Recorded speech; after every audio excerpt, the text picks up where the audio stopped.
sobre cuáles son... perdón,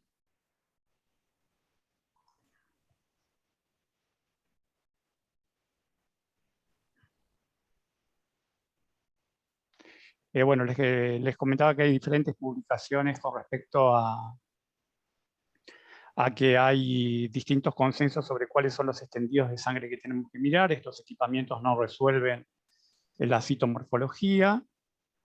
Hay distintos métodos de comparación. Se han comparado el conteo de elementos inmaduros con la citometría de flujo, que es una técnica gold estándar, por ejemplo, para el conteo de monocitos, en este caso para el conteo de células inmaduras, con una buena correlación. Ahí ven un R de 0,95.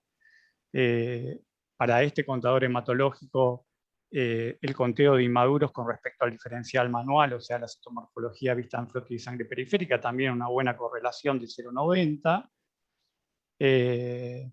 Y los primeros equipos eran diferencial de 3 partes y ya nos daban una población MID, que era como una especie de bolsa de gatos donde entraban todos los elementos inmaduros. En realidad no sabíamos qué había ahí, porque ahí podía haber elementos inmaduros, podía haber eosinófilos, podía haber basófilos, podía haber blastos, variantes linfocitarias. Y eso fue evolucionando con el tiempo, agregándole a los equipos fluorescencia, láser frontal. Este es el equipo que nosotros usamos en el Hospital de Clínicas, que es un Sysmex, que agrupa la población por default, agrupa las poblaciones como linfocitos, monocitos, neutrófilos, eosinófilos, y las poblaciones inmaduras aparecen aquí. Acá lo vemos también reflejado en esta diapositiva, más clara, con los colores. Ya acá tenemos cómo se ve un hemograma normal. Acá también estamos viendo que ya empiezan a aparecer alarmas. Por ejemplo, aquí aparece una alarma de eritroblastos, conocida como NRBC, Nucleated Red Blood Cell, y alarma de inmaduros. Los inmaduros, que es lo que yo les estaba diciendo, aparecen ya cuantificados aquí. Nosotros acá, con Luciana y con los chicos del Hospital de Clínicas, nosotros sabemos que cuando este valor supera el valor de 2, ya hay grandes posibilidades que aparezcan los elementos inmaduros. Esta alarma antiguamente era una alarma estrictamente cualitativa, ya aparece en la pantalla de inicio cuantificada. Y esta alarma también era cualitativa, y ahora esta alarma de eritroblastos pasó a ser una alarma cuantitativa, y no solo cuantifica los eritroblastos, sino que corrige el dato de blancos. Hay que ver la sensibilidad, porque cuando los eritroblastos son en mucha cantidad, vamos a decir, pierde sensibilidad el equipo, y nosotros tenemos que hacer un conteo manual y un descuento de los eritroblastos al dato original de glóbulos blancos, al cual también podemos acceder. Nosotros en el equipamiento vamos a ver en la pantalla principal el dato de glóbulos blancos corregido, pero también podemos acceder a subpantallas. Ven que hay distintas solapas en el equipo, podemos acceder a distintas solapas donde podemos ver el dato original de glóbulos blancos, y si nosotros contamos los eritroblastos en forma manual, descontarlos y hacer la corrección nosotros. Fíjense que han quedado poquitas alarmas de la serie blanca que quedaron como cualitativas: la de blastos, relacionada a las leucemias agudas; left shift, que es desviación a la izquierda, que tiene que ver con callados, y muchas veces el equipo en los pacientes que tienen anomalía de Pelger-Wett heterocigotas o neutrófilos con núcleo bilobulado también puede dar desviación a la izquierda. No sabemos por qué algoritmo hacen los equipos, pero hay veces pacientes con granulaciones gruesas también el equipo da desviación a la izquierda, y la presencia de elementos de linfocitos atípicos, que esto se ve característico en las virosis. Acuérdense que todas estas alarmas pueden tener falsos positivos y falsos negativos. Acá tenemos distintas posibilidades de analizar las poblaciones en este equipo, pero por default el equipo elige este gráfico, porque es donde mejor se ven separadas las poblaciones para este tipo. Entonces tenemos diferentes tipos de alarmas con distintos tipos de sensibilidad. Cada uno se deberá adaptar a su equipo. Nuestro equipo hace para diferenciar los leucocitos láser y fluorescencia. Fíjense la gran cantidad de alarmas que hay. Hay alarmas definitivas que a nosotros mucho no nos interesa, porque nos dicen neutropenia, neutrofilia, linfopenia, leucocitosis. Realmente esas alarmas nosotros no las necesitamos, porque sabemos cuando un paciente tiene estas características cuantitativas.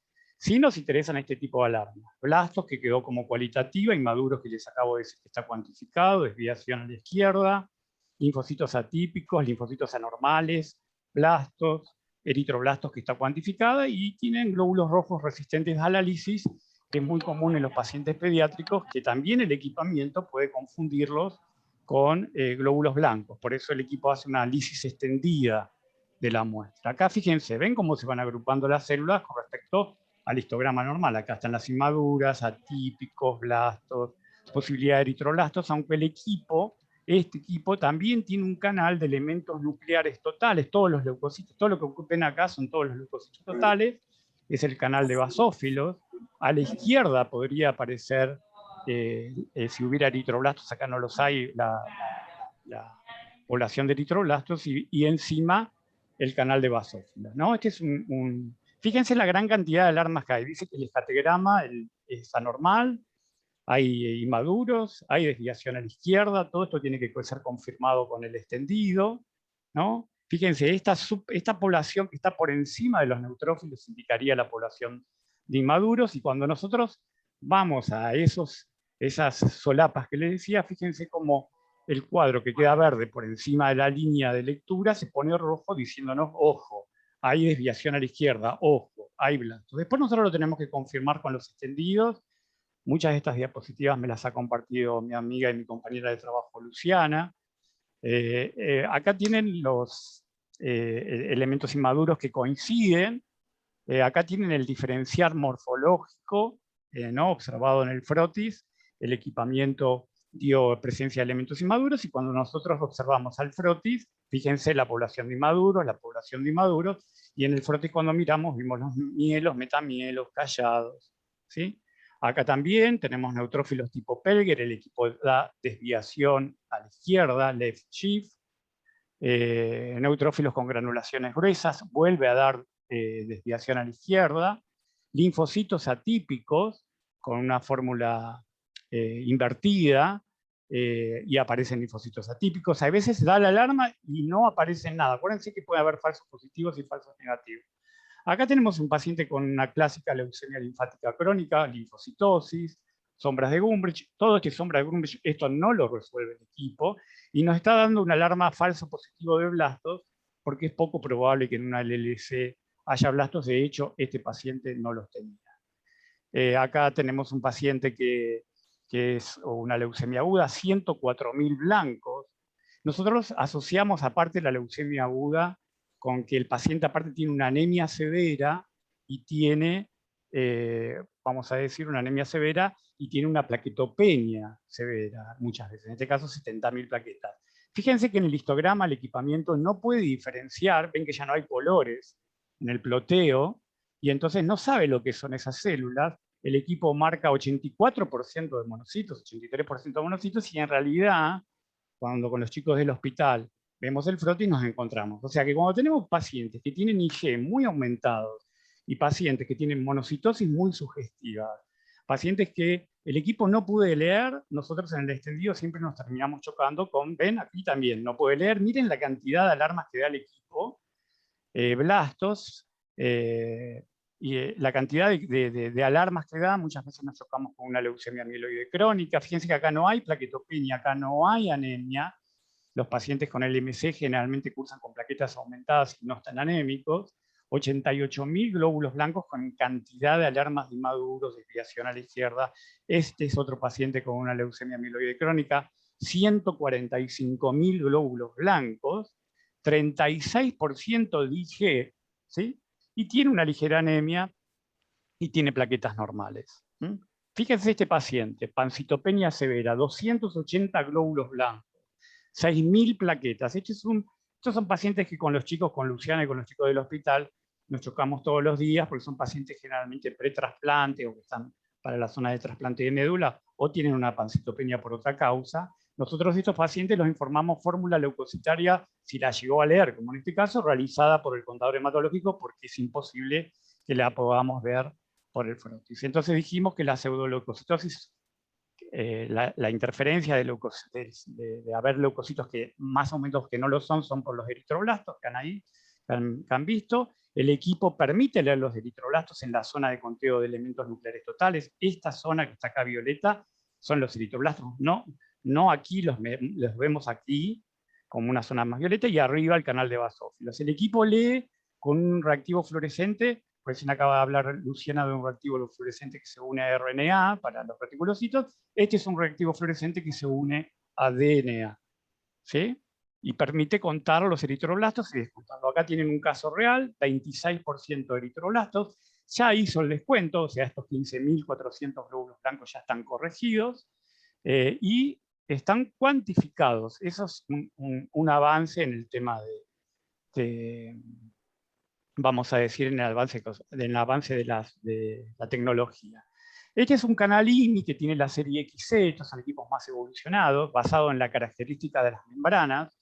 Las células más maduras tienen una membrana más permeable a un láser que usa el equipo que las inmaduras, entonces las inmaduras retienen el colorante fluorescente y nos permiten con este canal llamado IMI en la línea XC de Sysmex, toda esta población que aquí ven rojiza son todas células inmaduras, incluso se postula que se podría usar para la colecta, cosa que yo no estoy muy de acuerdo, de stem cell o células CD34. Fíjense, acá en la LIMI, esto es muy interesante en pacientes que tienen leucemias, ya puede ser una leucemia amiloide crónica, una leucemia aguda, ven como esta zona rojiza y aparecen todas las alarmas, 36.000 glóbulos blancos. Fíjense, la zona IMI, 95% de blastos en una leucemia aguda, ¿sí? Miren este canal, estos son para equipamientos nuevos, esto está basado en las características de la membrana citoplasmática. Ahí tienen otra leucemia aguda, 91.000 glóbulos blancos, 45.000 plaquetas, 8,3 de hemoglobina, anemia, plaquetopenia, y estas alarmas de inmaduros, y este canal. Después hay otros equipos que tienen esta lectura, que no hacen fluorescencia, es patentado por ellos, por la gente de Beckman Coulter, que usa un sistema que se conoce como BCM, impedancia volumétrica, conductividad y radiofrecuencia. Permite agregar un equipo que hace los extendidos y colorea los extendidos y con una cámara saca fotografía de los extendidos. Los gráficos son así. En la utilización de este equipo que yo he utilizado, es la sorpresa que yo he tenido, que lo he dado en otra charla, en otro congreso, es que en esta población, en la población número 10, he tenido pacientes con malaria, lo he dado en una charla que me ha invitado la doctora Fink, que los eritrocitos están infectados, acuérdense que es un hemoparásito, aparecía la población de glóbulos rojos con los parásitos adentro aquí en esta población, de población 10, para este equipo llamado Coulter, ¿sí? Después hay algo bastante interesante que he hablado con el doctor Lazarovsky, es el cambio en la forma de los neutrófilos, el cambio en el tamaño de los neutrófilos. Hay equipos como equipos de Beckman Coulter, incluso los equipos de Sysmex, que en sus pantallas nos dan el volumen promedio de los neutrófilos y la anisocitosis de los neutrófilos, la variación.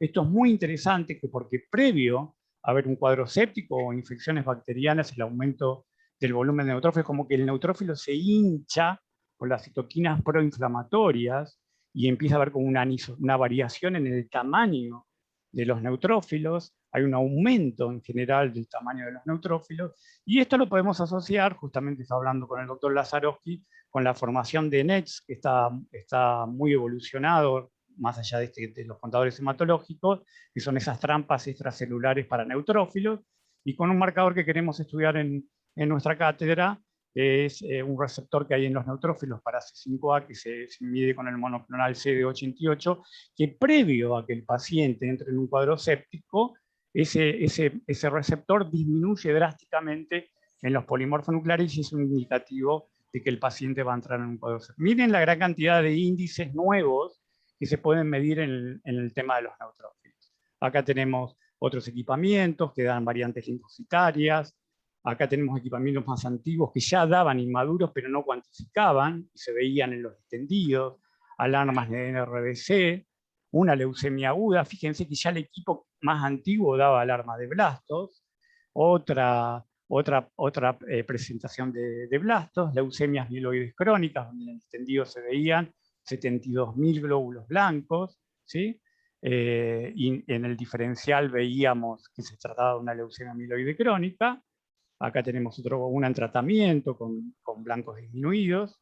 Leucemia linfática crónica que no resuelve mucho, salvo la presencia de linfocitos, eritroblastos. Este es un equipamiento para que no se queden nada más con el equipamiento de láser y fluorescencia, que mide citoquímica, mide peroxiasa. Es muy interesante para estudiar anomalías en los neutrófilos y para la clasificación de leucemias. Estos son los equipos ADVIA, que miden densidad nuclear y peroxiasa. Estos son equipos que miden MAPS a múltiples ángulos y también agrupan las poblaciones. Son también bastante interesantes. Algunas alteraciones que debería hablar hoy, que es el tema del COVID en pocas palabras, porque ya estoy terminando, que es que el recuento de glóbulos blancos, nosotros en el hospital podemos encontrarlo en todos los valores. En general lo encontramos con leucocitosis, pero lo encontramos con leucopénicos, con valores normales. Saben que la linfopenia es característica, indicador efectivo y confiable de la gravedad de la enfermedad. Esta patología nos vino a cambiar la hematología, porque nosotros enseñamos siempre en la facultad que las infecciones virales producían inversión de la fórmula y presencia de inmunocitos, y nos encontramos con estos pacientes que tienen una infección viral y en realidad tienen linfopenia. De hecho, se ha sacado un índice que está en toda la literatura, en todo internet, en toda la bibliografía, que es el índice INL, neutrófilo linfocito, que cuando es mayor de 3 es de mal pronóstico. Cuando los linfocitos bajan por debajo de 1000 ya estamos en problemas. Estos pacientes han llegado a tener 300, 400 linfocitos por milímetro cúbico. Y para terminar, un poquito lo que había hablado con el doctor Lazarovsky, que todas estas características como hipersegmentación nuclear, granulaciones gruesas, vacuolización citoplasmática, enfermedad de Chediak, con estas granulaciones tan groseras, todo esto el equipo no lo resuelve, y entonces como conclusión, un poquito la hematología es una especialidad que tiene una gran dependencia de método laboratorio, los contadores hematológicos no resuelven todo, como vimos, y hay que acoplarlo a nuestra observación microscópica, a nuestra experiencia, y acoplarlo a otros estudios como son, ya he hablado de un monoclonal, la citometría de flujo, la biología molecular y la citogenética. Bueno, les agradezco muchísimo que me hayan invitado, así que bueno, les mando un abrazo y un saludo grande a todos.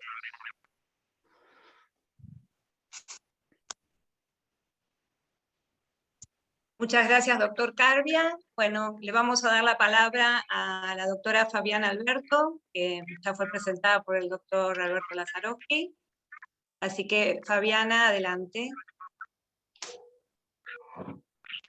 Bueno, muchas gracias a todos por la invitación. Estoy muy contenta acá de participar de esta mesa. Lo que quería comentarles es que a mí me toca siempre bailar con la población más complicada, por lo menos a nivel de los autoanalizadores, que son las plaquetas, que son las chicas terribles del hemograma. Así que vamos a ver algunas cuestiones relacionadas a las plaquetas.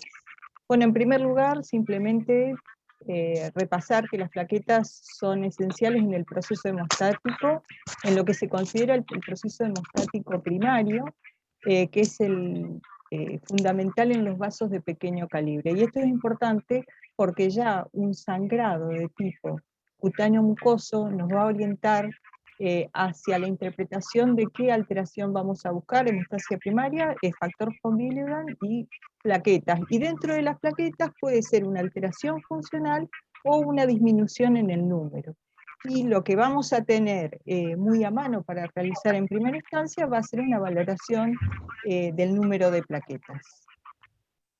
En primer lugar, tengan en cuenta que el recuento de plaquetas representa un promedio entre la producción a nivel de médula ósea y el mecanismo de envejecimiento y depuración que se lleva a cabo en hígado, y en el que ahora hay una novedad muy interesante, y que es justamente la importancia de la pérdida del ácido siálico durante el proceso de envejecimiento de las plaquetas y su depuración a través de un receptor, que es el receptor de Ashwell-Fonnel, que es fundamental para la producción de la trombopoyetina, que es la citoquina que coordina el proceso de producción medular.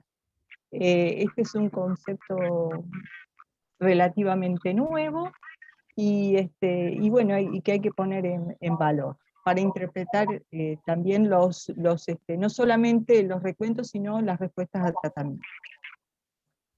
Tengamos en cuenta entonces que vamos a tener diferentes situaciones asociadas a patología que justamente van a estar relacionadas con disminución del recuento de plaquetas. Al menos acá puse 3, que es la disminución de la producción, cuando hay compromiso a nivel medular, a nivel medular por parte del megacariocito. Tenemos situaciones que también repercuten sobre el recuento de plaquetas, que son el aumento del consumo. Esto en general es lo que uno ve en los pacientes internados y que está asociado a la CID, al síndrome urémico hemolítico, a la sepsis, a la púrpura trombocitopénica trombótica y al síndrome de Held.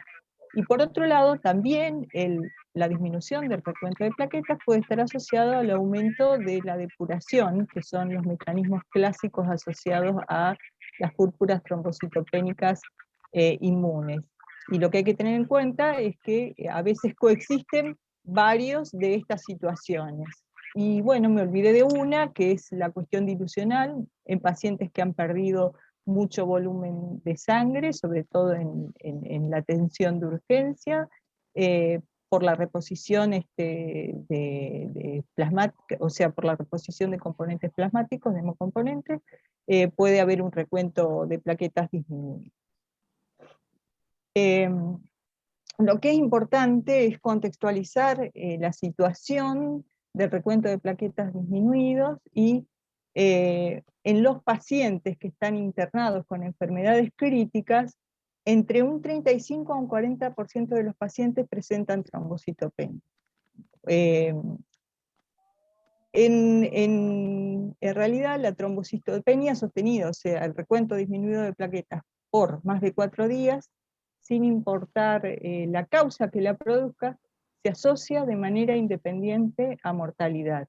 Esto sobre todo en cuidados intensivos, ¿no es cierto?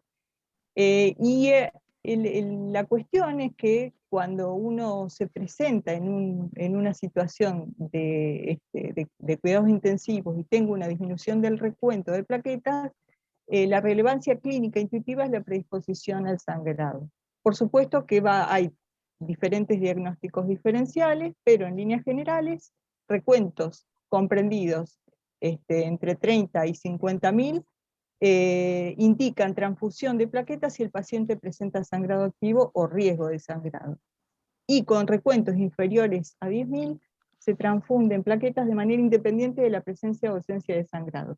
¿Y por qué traigo esta situación a colación? Porque el recuento de plaquetas menor a 10.000 es una zona donde a la actualidad todavía se cometen muchos errores en cuanto a imprecisión de la detección de plaquetas, independientemente de las nuevas metodologías que existen que eliminan un montón de interferencias. Entonces, esto lleva a una decisión clínica que es importante y que, por lo tanto, requiere que seamos muy cautelosos en los controles de calidad de los equipos con los que trabajamos. Y yo remarco esto porque las plaquetas son los elementos más pequeños de la sangre y por lo tanto, dentro del hemograma, es la población que está más sujeta a interferencias. Bueno, en cuanto a las variables preanalíticas, se utiliza bipotásico o tripotásico. Es fundamental que la toma de muestras sea no traumática. Una de las principales causas de errores en el recuento de plaquetas es cuando hay generación de trombina en el hemograma. Recuerden que las plaquetas tienen receptores de trombina, que es el agonista fisiológico más importante, y que aún cuando uno revisa un tubo de hemograma que no tiene malla de fibrina, las plaquetas pueden estar activadas porque la cantidad de trombina necesaria para producir malla de fibrina es muy superior a la necesaria para producir la aglucinación de plaquetas. Y otra cuestión que es muy importante, que el procesamiento de las muestras tiene que realizarse entre las 2 y 4 horas. Y ya vamos a ver que sobre todo la cuestión de las 2 horas está relacionado a la situación de tener en cuenta el volumen plaquetario medio. Con respecto a los métodos, por supuesto están los contadores automatizados, pero voy a hacer hincapié en que dentro de los métodos manuales, el recuento por frotis de sangre periférica hay que ponerlo en valor, y en líneas generales un paciente que tiene trombocitopenia tiene que ser confirmado el recuento por frotis de sangre periférica. Dentro de los automatizados, de los contadores automatizados, tenemos diferentes fundamentos de medición, inmunomarcación, impedancia, ópticos y fluorescencia, y que tienen diferentes calidades en la resolución de la información en cuanto al número de plaquetas. Acá los doctores han hablado de células y de procesos mucho más complejos, y yo me he focalizado en el recuento de plaquetas, porque el recuento de plaquetas sigue siendo un problema fundamental en los controles de calidad que se presentan a nivel internacional. Bueno, el frotis nos va a informar siempre otros aspectos relacionados a la presencia de macroplaquetas, a la presencia de plaquetas de pequeño calibre, a la presencia de aglutinación en las muestras, si hay hipopigmentación. Todas estas situaciones orientan a resolver o a interpretar el resultado del recuento de plaquetas. La presencia de macroplaquetas y de cuerpos de Dol en los polimorfonucleares, que son característicos de una macrotrombocitopenia, que es la asociada a mutaciones en la cadena pesada de la mioglobina, de la MIH9, perdón. Y a la presencia también de quitocitos, que son fragmentos de eritrocitos y que son muy interferentes en el recuento de plaquetas. Lo que hay que también tener en cuenta es que el recuento de plaquetas disminuye con la edad, y si bien no existen rangos ajustados por edad, una persona mayor que tiene un recuento levemente disminuido, en realidad puede no tener una trombocitopenia, sino estar dentro del rango ajustado a su edad, o sea, lo que vendría a ser normal. Y con los niños pasa lo contrario, que los niños tienen recuentos de plaquetas con una media más alta, por lo tanto la trombocitopenia puede ser subvalorada. Las mujeres tenemos también más plaquetas que los varones. En algunos trabajos sugieren ajustar rangos por sexo. Y bueno, ya entrando en lo que es la medición, la verdad es que yo tengo poco acceso a contadores hematológicos de última generación. Nosotros seguimos trabajando con contadores de impedancia. Eso tiene que ver un poco con también nuestras posibilidades económicas, y por otro lado con el hecho de que al ser un centro que se dedica a trabajar con plaquetas, tenemos, digamos, determinadas no limitaciones, sino determinadas condiciones que nos permiten trabajar de manera óptima. Los contadores... Permítanme hacer un zoom ahora. ¿Perdón? ¿Un zoom? Ah, bueno, no sé, ¿hay alguien ahí? Bueno, los contadores de impedancia determinan el recuento de plaquetas a partir del tamaño. Cada contador tiene su manera de establecer los cortes para determinar cuál es la población que va a ser considerada como la población plaquetaria. Hay índices que son el ancho de la distribución y el volumen plaquetario medio, que el volumen plaquetario medio también es un parámetro que es calculado de acuerdo a cada fabricante de equipos automatizados. Hay situaciones en las que los contadores de impedancia no pueden resolver el recuento de manera satisfactoria. La presencia de esquistocitos o de fragmentos celulares o la microcitosis conducen a una sobreestimación del recuento de plaquetas y a una sobreestimación del volumen plaquetario medio, y la forma de resolver, si no tengo acceso a una tecnología de mayor calidad, es justamente observando las características del histograma y recurriendo a ver qué es lo que ocurre en el frotis de sangre periférica. Ya vamos a ver que hay contadores hematológicos de mayor complejidad que resuelven este problema, pero simplemente a modo de reflexión, aquellos que tienen contadores hematológicos de impedancia, si ven este tipo de gráfico donde yo estoy sospechando la presencia de esta interferencia, nunca dejar de mirar el frotis. Después hay otras situaciones como las crioglobulinas, que en realidad producen una sobreestimación del recuento de plaquetas y una subestimación del volumen plaquetario medio. Y la presencia también de bacterias. Bueno, todas estas situaciones las resuelvo mirando el histograma. ¿Cómo? ¿Qué fue lo que leí?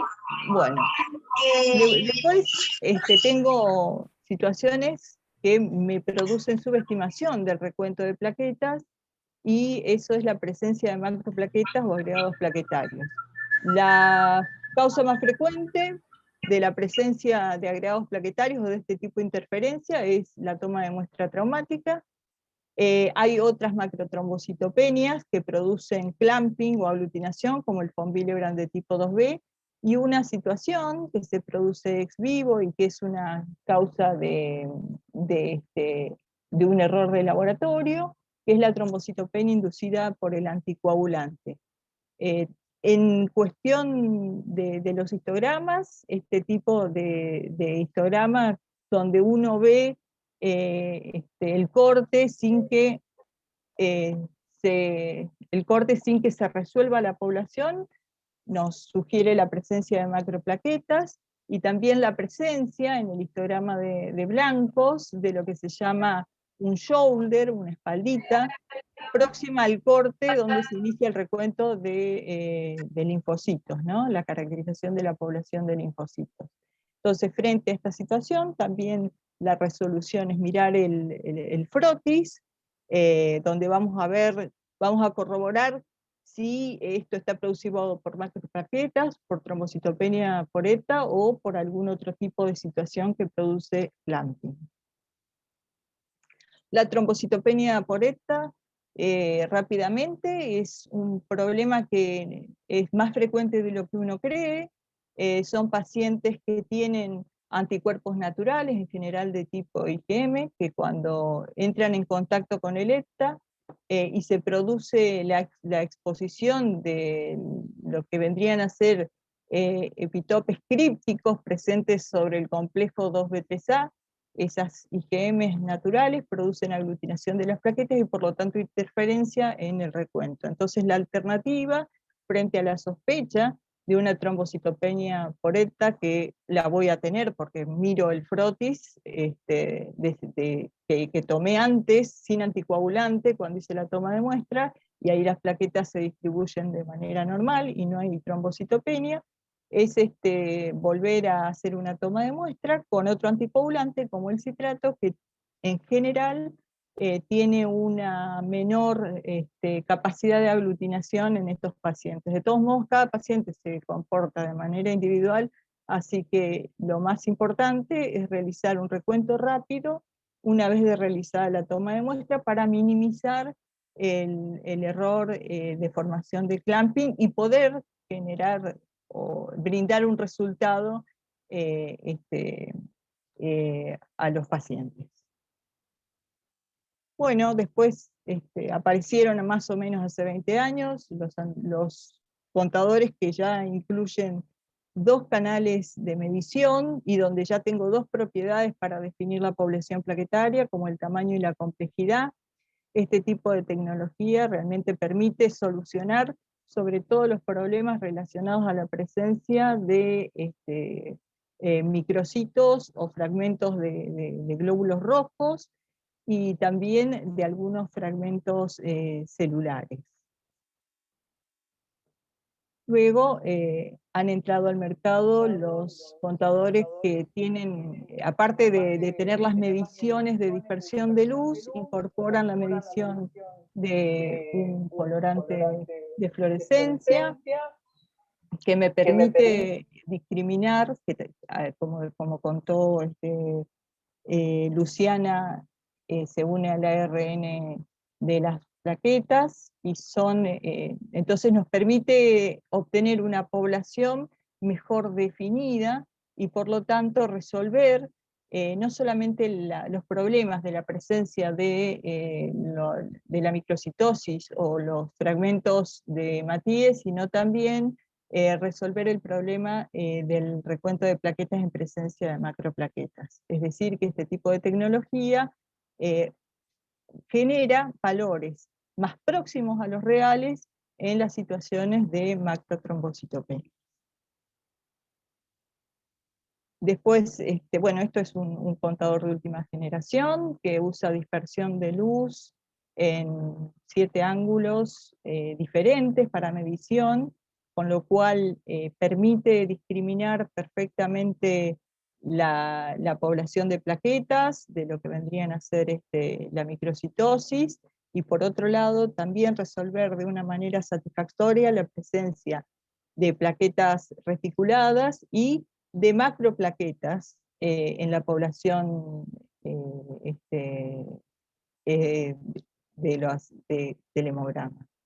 En líneas generales, en macrotrombocitopenias, los contadores de base óptica y fluorométrica son los más confiables y por lo tanto los que van a tener un impacto mayor en la relevancia clínica, que es, por supuesto, los contadores de impedancia.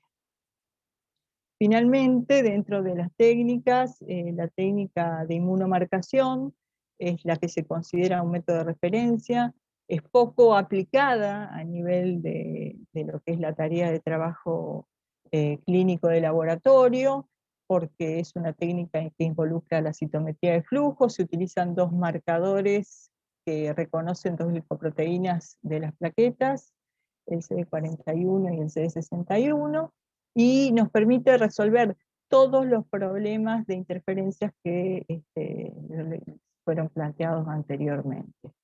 Pero eso no es solo lo importante, sino que el hecho de tener un método de referencia me permite generar calibradores que son los calibradores usados por los fabricantes de los contadores hematológicos.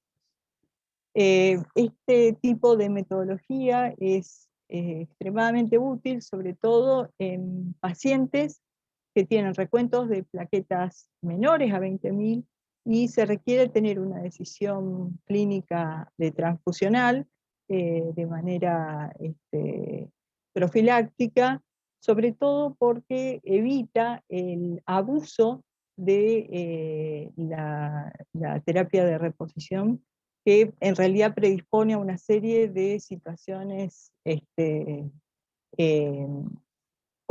puede complicar al paciente.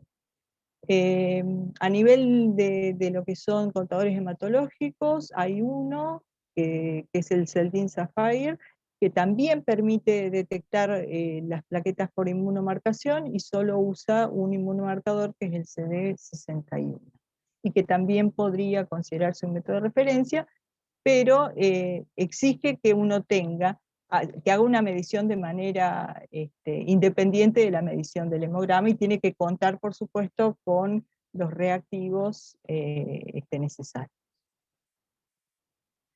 Bueno, entonces con respecto para hacer una recopilación, el recuento plaquetario es importante, sobre todo en aquellas situaciones donde hay que tomar una decisión clínica con el paciente, en el rango de las 20.000 plaquetas.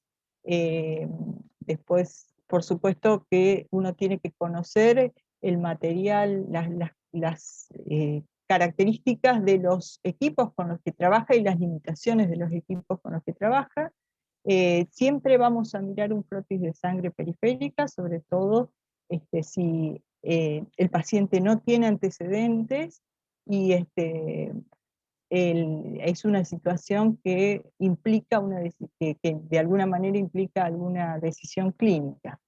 Y ahora vamos a pasar a ver un poquito qué es lo que pasa con el volumen plaquetario medio. El volumen plaquetario medio es un parámetro que nos brinda de manera muy sencilla el contador hematológico, y en el cual se han puesto muchas expectativas, porque numerosos estudios en los últimos años han postulado que el aumento del volumen plaquetario medio es un marcador de la reactividad plaquetaria, y que puede estar relacionado a una evolución de mal pronóstico en diferentes situaciones clínicas, y sobre todo en pacientes con enfermedad coronaria.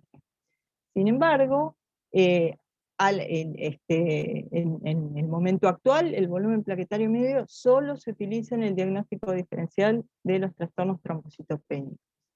Y hay una serie de cuestiones preanalíticas y analíticas que condicionan la validez de este parámetro, que en realidad es poco, es muy, no es poco fuerte, ¿no? Dentro del recuento, de la determinación de la población plaquetaria. Y eso tiene que ver con que una vez que se extrajo la muestra en el tubo del hemograma y en función del tiempo, las plaquetas aumentan de volumen, y eso compromete realmente la validez de la medición del parámetro. Las muestras tienen que ser procesadas dentro de las 2 horas de extracción, que es una situación que a veces puede ser difícil de lograr, sobre todo en lugares donde en lugares muy grandes donde hay demora en el procesamiento de muestras. Por otro lado, a nivel de calibración, no existe material de referencia.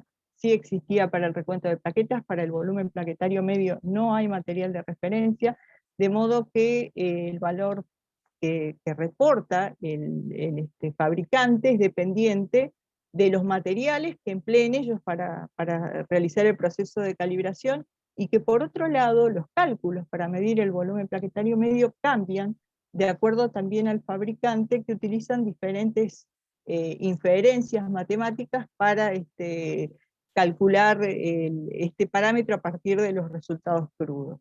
Entonces realmente esto limita su uso como marcador de reactividad plaquetaria en la práctica clínica.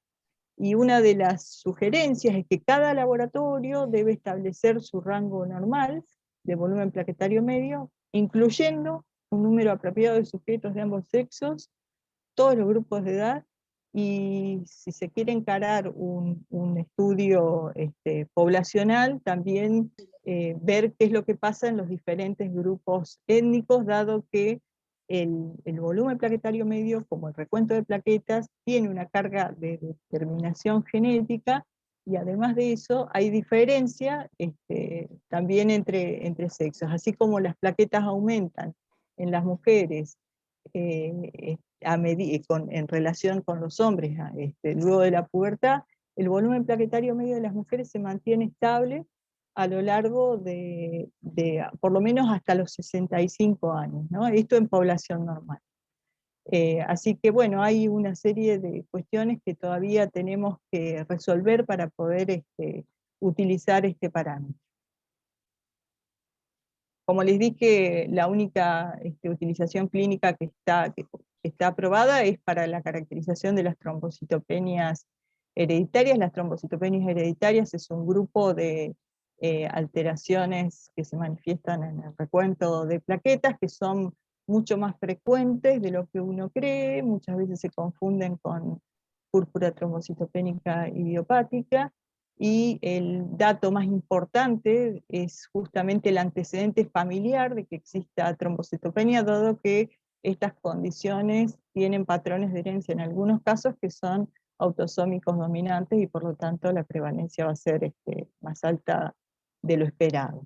Entonces, el grupo italiano, que tiene muchísima experiencia, sobre todo en las trombocitopenias, publicó en el año 2003 este trabajo, que es un trabajo donde ellos postulan que la medición del volumen plaquetario medio nos permite distinguir las trombocitopenias hereditarias de las inmunes.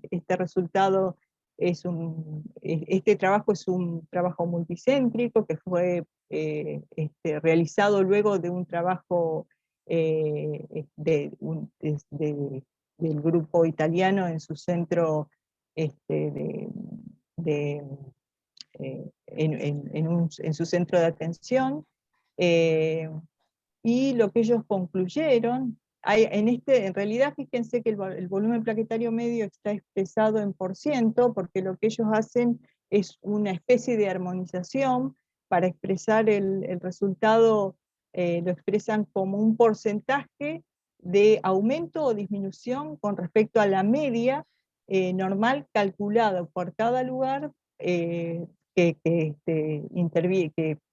participa del estudio, eh, este, eh, o sea, haciendo una expresión eh, eh, correctiva, ¿no? Fíjense ustedes que el volumen plaquetario medio, acá el corte de 50%, el aumento de un 50% del volumen plaquetario medio, me permite distinguir esta población de pacientes que son macrotrombocitopenias hereditarias prevalentes dentro de el conjunto de macrotrombocitopenias, con una sensibilidad de alrededor de 65%. Y lo que ellos concluyen a partir de este trabajo es que esta sensibilidad fue mucho menor que cuando lo hicieron en un centro único, que alcanzó el 83%, y que gran parte de este cambio, esta disminución en la sensibilidad, tiene que ver justamente con la incapacidad, con la diferencia de los diferentes analizadores que intervinieron en el estudio, y con la falta de armonización de resultados, a pesar de tratar de tener un parámetro de armonización. Bueno, finalmente, así como los reticulocitos jóvenes se tiñen con un colorante que reconoce el RNA, las plaquetas utilizan el mismo principio para detectar lo que vendría a ser en la población de plaquetas jóvenes, que representa una medida del nivel de producción de la trombopoiesis. Si no hay calibradores para el volumen plaquetario medio, tampoco existen condiciones estandarizadas para la medida de la población de plaquetas reticuladas, y en realidad hay diferentes conceptos para elaborar los niveles de corte y los valores normales, y eso depende de cada equipo, ¿no? De manera particular. Entonces es un valor prometedor, es una determinación prometedora porque su cuantificación es una prueba no invasiva, y va a ser muy útil en el estudio de las trombocitopenias en diferentes condiciones clínicas, y sobre todo para la toma de decisiones también de algún tipo de intervención, sobre todo a nivel terapéutico. Aquí les pongo algunas situaciones donde ya están validadas por la experiencia clínica, y son situaciones donde las plaquetas reticuladas pueden considerarse como marcadores diagnósticos o pronósticos. Eso tiene que ver fundamentalmente en trombocitopenia de origen desconocido, diferenciando una alteración en la producción o de una alteración en la destrucción de plaquetas. En pacientes en quimioterapia, como un valor de predicción de la recuperación a nivel de la médula, y también en pacientes trasplantados,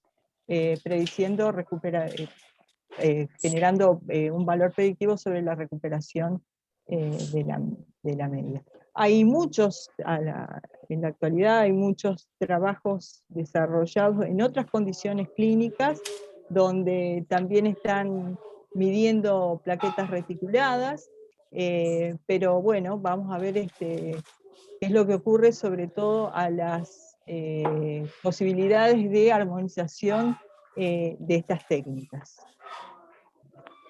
Bueno, para finalizar, les quería mencionar que, sobre todo ahora por la situación del COVID, que surgió una nueva entidad, que es la trombosis y la trombocitopenia asociada a vacunas, y que en Mira. realidad esto tiene que ver con una serie de condiciones que, que hay que tener en cuenta para poder interpretar la presencia de la trombocitopenia en un paciente que ha recibido la vacuna.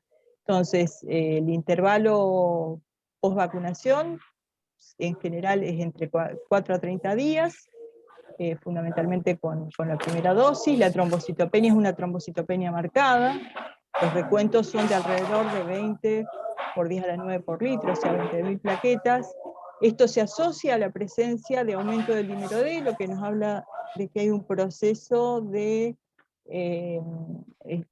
generación de trombina in vivo, y también se han detectado anticuerpos antifactor plaquetario 4 que en realidad reconocen al factor plaquetario 4 de manera independiente de la presencia de heparina y que generan activación de la coagulación a partir de la interacción con los receptores FC de plaquetas y también fundamentalmente de monocitos.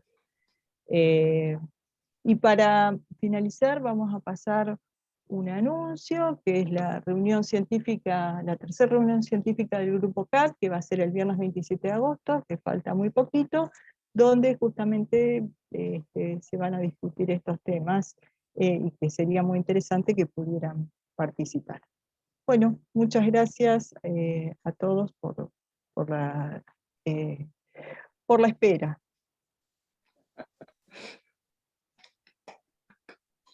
Bien, Alejandra, si querés comandar el orden de las Perfecto. preguntas y comentarios, dale.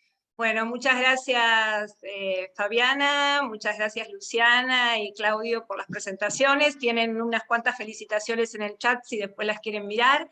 Pero sin perder tiempo, ¿dejás de compartir, Fabiana, por favor? Sí. Vamos a las preguntas, que tenemos varias preguntas del auditorio. Comenzamos con la primera pregunta de Jennifer Valero, es para Luciana Hualco. Los valores de referencia para hemoglobina reticulocitaria están definidos para la población pediátrica y adulta, porque existen puntos de corte con distinta sensibilidad y especificidad. Esa es la pregunta. Sí, obviamente que para la población pediátrica hay que adoptar otro tipo de puntos de corte. Hay varios trabajos que proponen puntos de corte y cada laboratorio los debería verificar. Sé que laboratorios como por ejemplo el laboratorio de Garraham están haciendo ese trabajo. El tema es que Perdón, con Luciana, los chicos... perdón, Luciana. ¿Pueden por favor silenciar los micrófonos porque hay acople? Sí, Luciana, perdón. Gracias, sí, porque a veces es difícil si no contestar. Sí. Es difícil en población pediátrica el tema de la verificación de los valores de referencia porque uno toma muestras normales, que es lo que nosotros hicimos en el Clínicas para la población adulta, y es más fácil, digamos, obtener muestras de pacientes, digamos, sin anemia o en las condiciones requeridas para la verificación de un valor de referencia. En los niños la verdad es que es difícil porque uno no va a estar pinchando a los chicos para verificar esos valores. Hay literatura que tiene los valores de referencia, hay varios papers que publican en Grupo Italiano, y hospitales pediátricos han verificado en algunos casos o están en vías de verificación de esos valores de referencia, pero sí obviamente que habría que, digamos, no solamente por las, digamos, distintas edades en pediatría, y dentro de pediatría también hay distintos rangos de referencia, como por ejemplo en neonatología el porcentaje de reticulocitos no es el mismo que en pediatría y obviamente menos en adultos. Los valores que les presentaba hoy es para población adulta. Sí.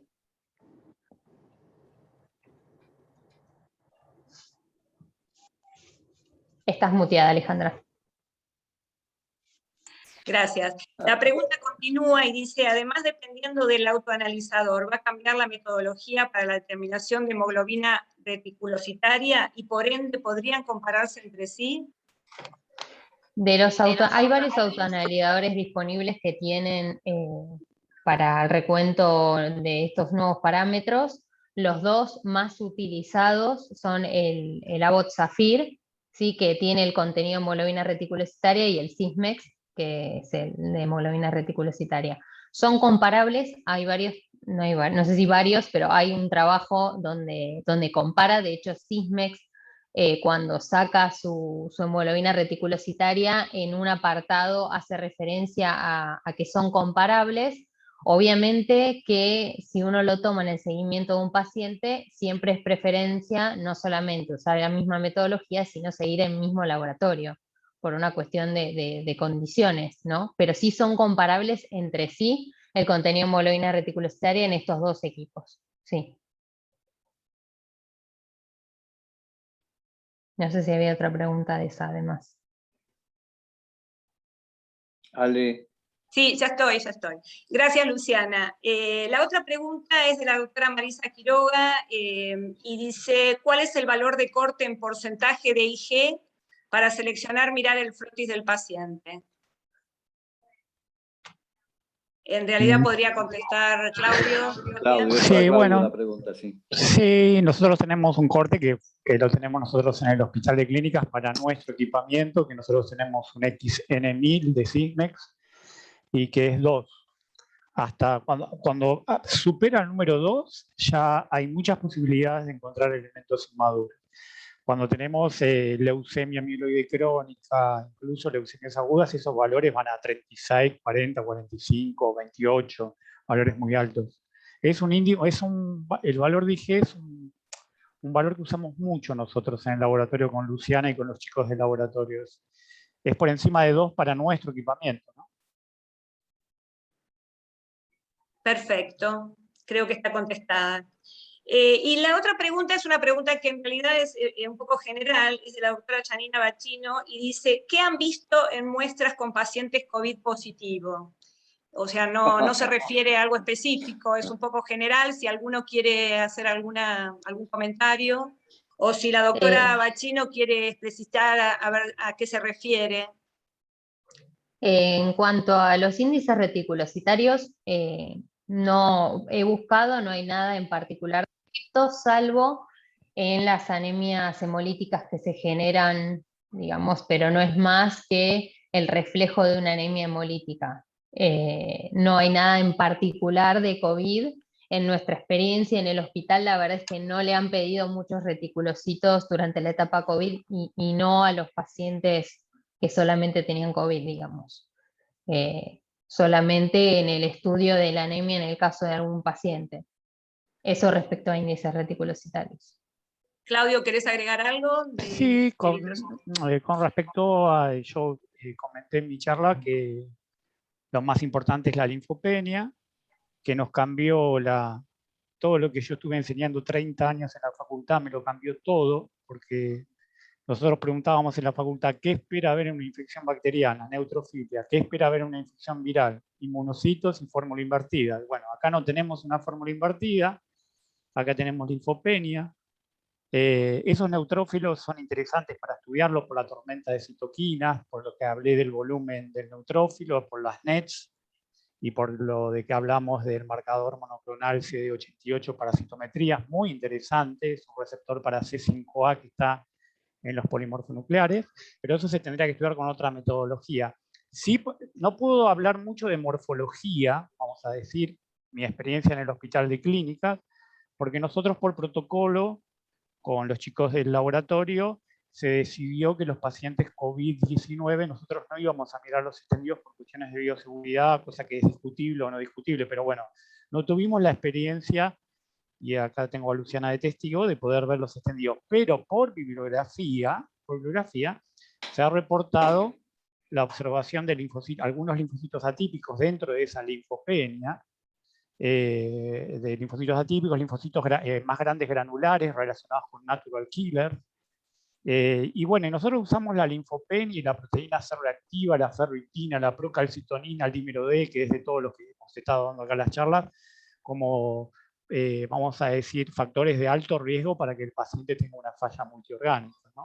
Nosotros con Alberto, que realmente Alberto es un científico espectacular para mí, es una referencia, bueno, tenemos la idea de incorporar el monoclonal que ya él ha comprado, el CD88, me parece una excelente idea, me ha mandado mucha bibliografía para leer, así que bueno, eso es lo que podía compartir. Y el índice ese, ¿no? Que está por todos lados, el de índice neutrófilo, el linfocito que cuando es mayor que 3, eso está en toda la bibliografía, es un índice de mal pronóstico, ¿no? Que el paciente va hacia disfunción, distrés respiratorio y falla multiorgánica.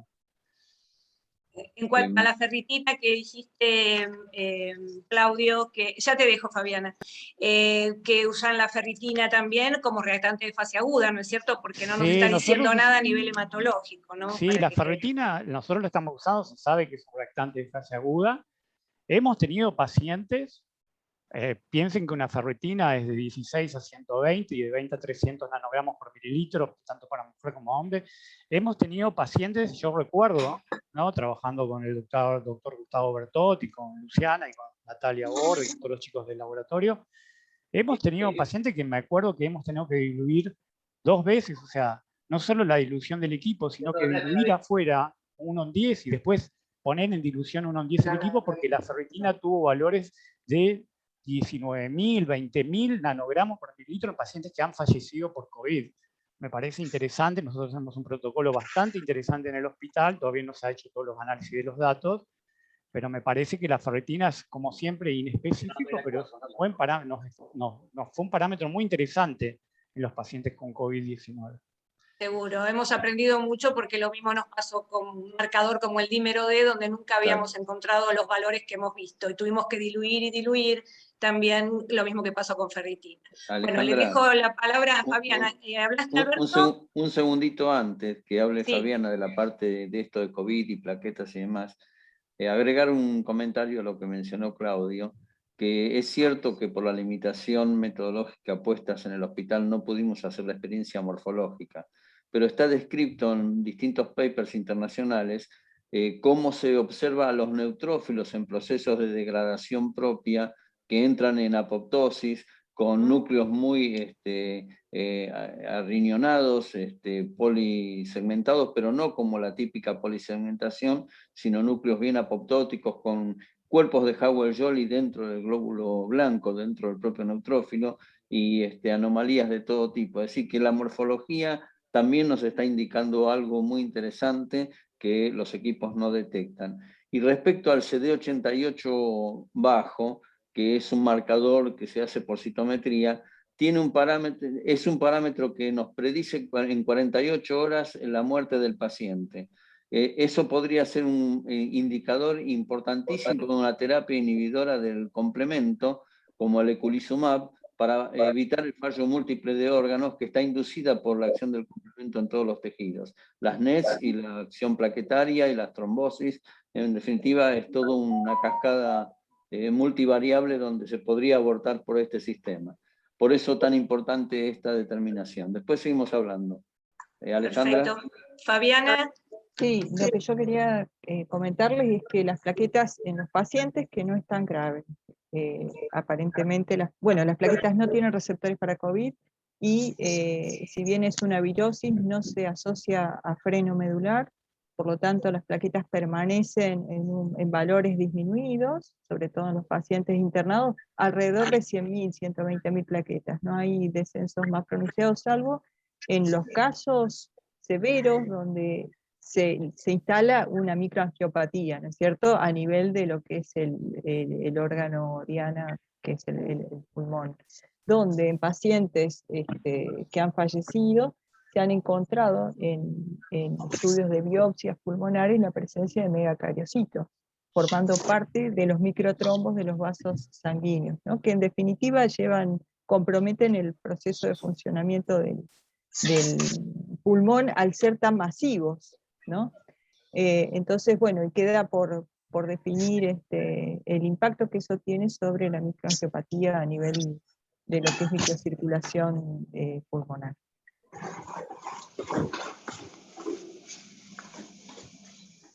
Estás muteada, Ale. Por favor, hay personas que tienen el micrófono abierto, lo pueden cerrar.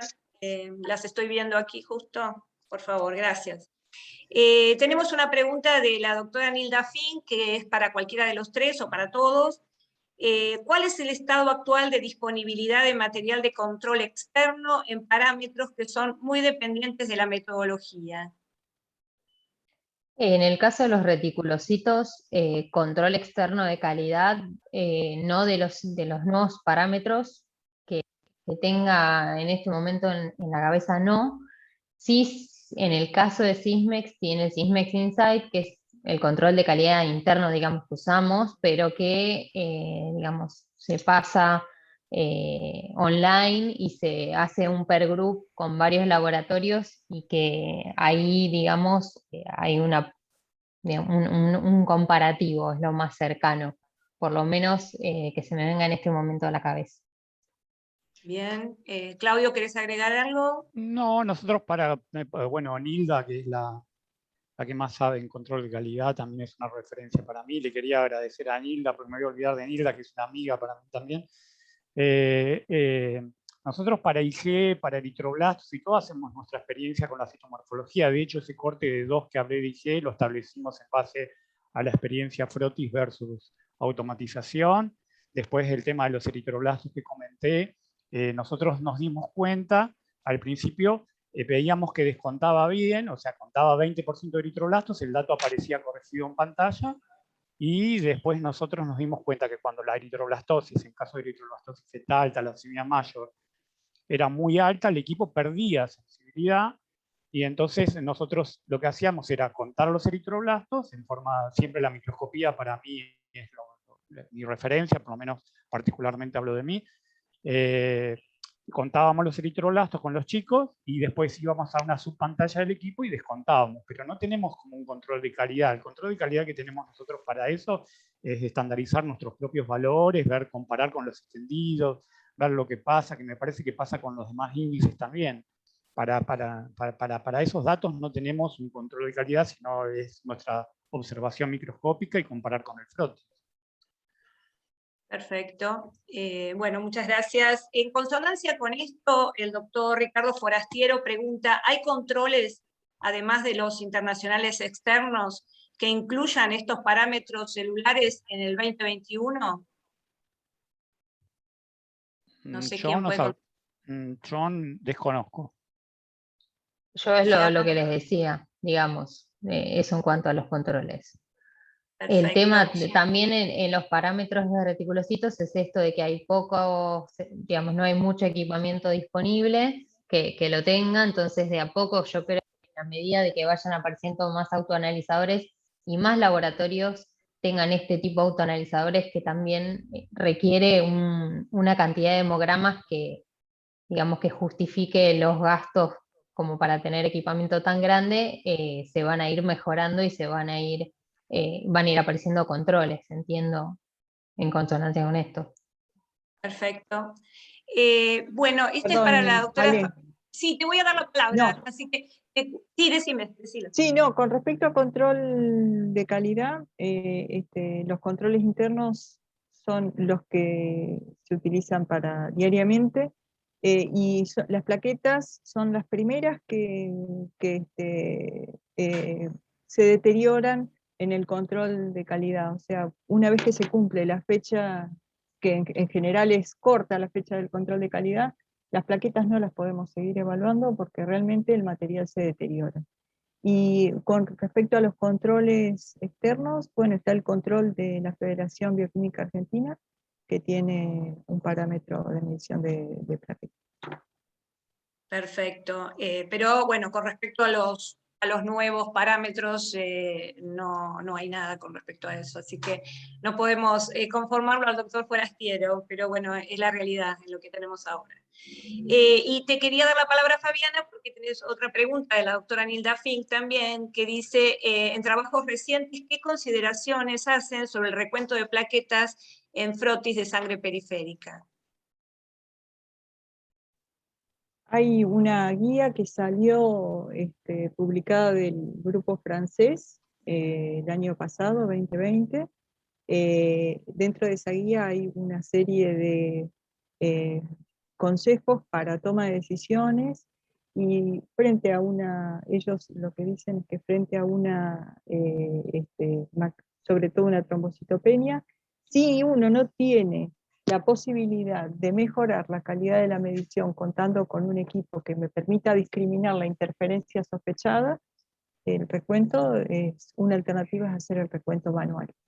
Y esto también hay que contextualizarlo, porque hay muchos lugares en el mundo donde no se dispone de la tecnología, y salió publicado en el año 2017 un trabajo de un grupo hindú, donde justamente hacen validación del recuento de plaquetas manual, con el cálculo conocido, que es medir el promedio. Yo siempre aconsejo que por lo menos miren 20 o 30 campos, sobre todo en trombocitopenia, y en la zona del frotis donde están los hematíes separados, y ese valor multiplicado por 20.000, y se valida el recuento de plaquetas por método óptico con respecto al automatizado. O sea que es una alternativa que uno nunca debe dejar de tener en mente, y que nos permite, como yo les dije, evaluar la presencia de otras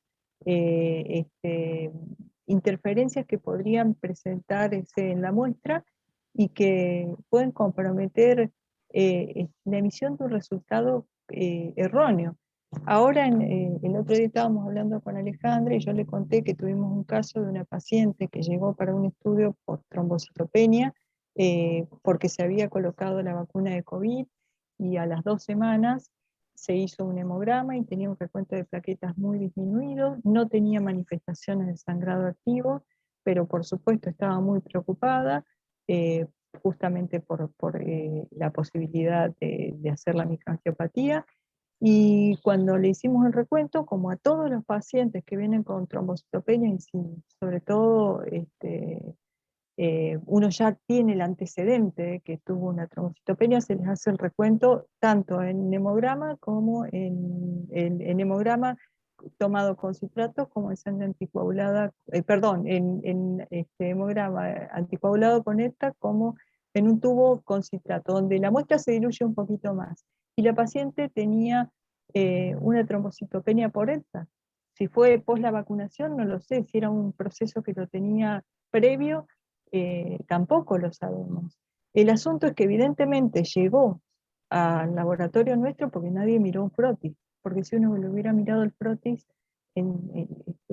seguramente un frotis de sangre periférica sin anticoagulantes, seguramente se hubiera dado cuenta perfectamente de que esto era un problema de un artefacto de laboratorio.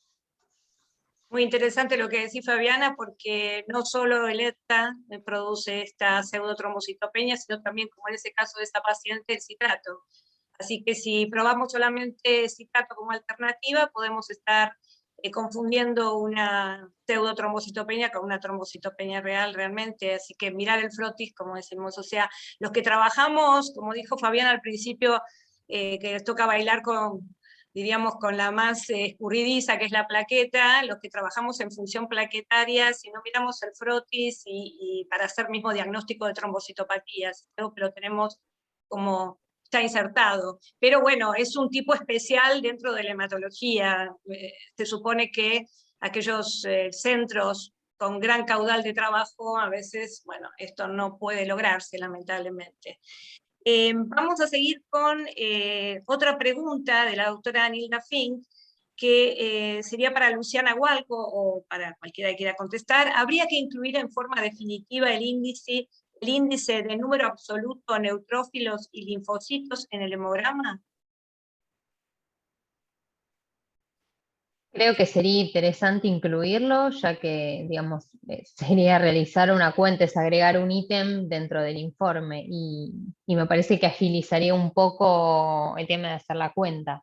No sé qué opina Claudio que presentó. No, opino igual que vos, Luciana, totalmente.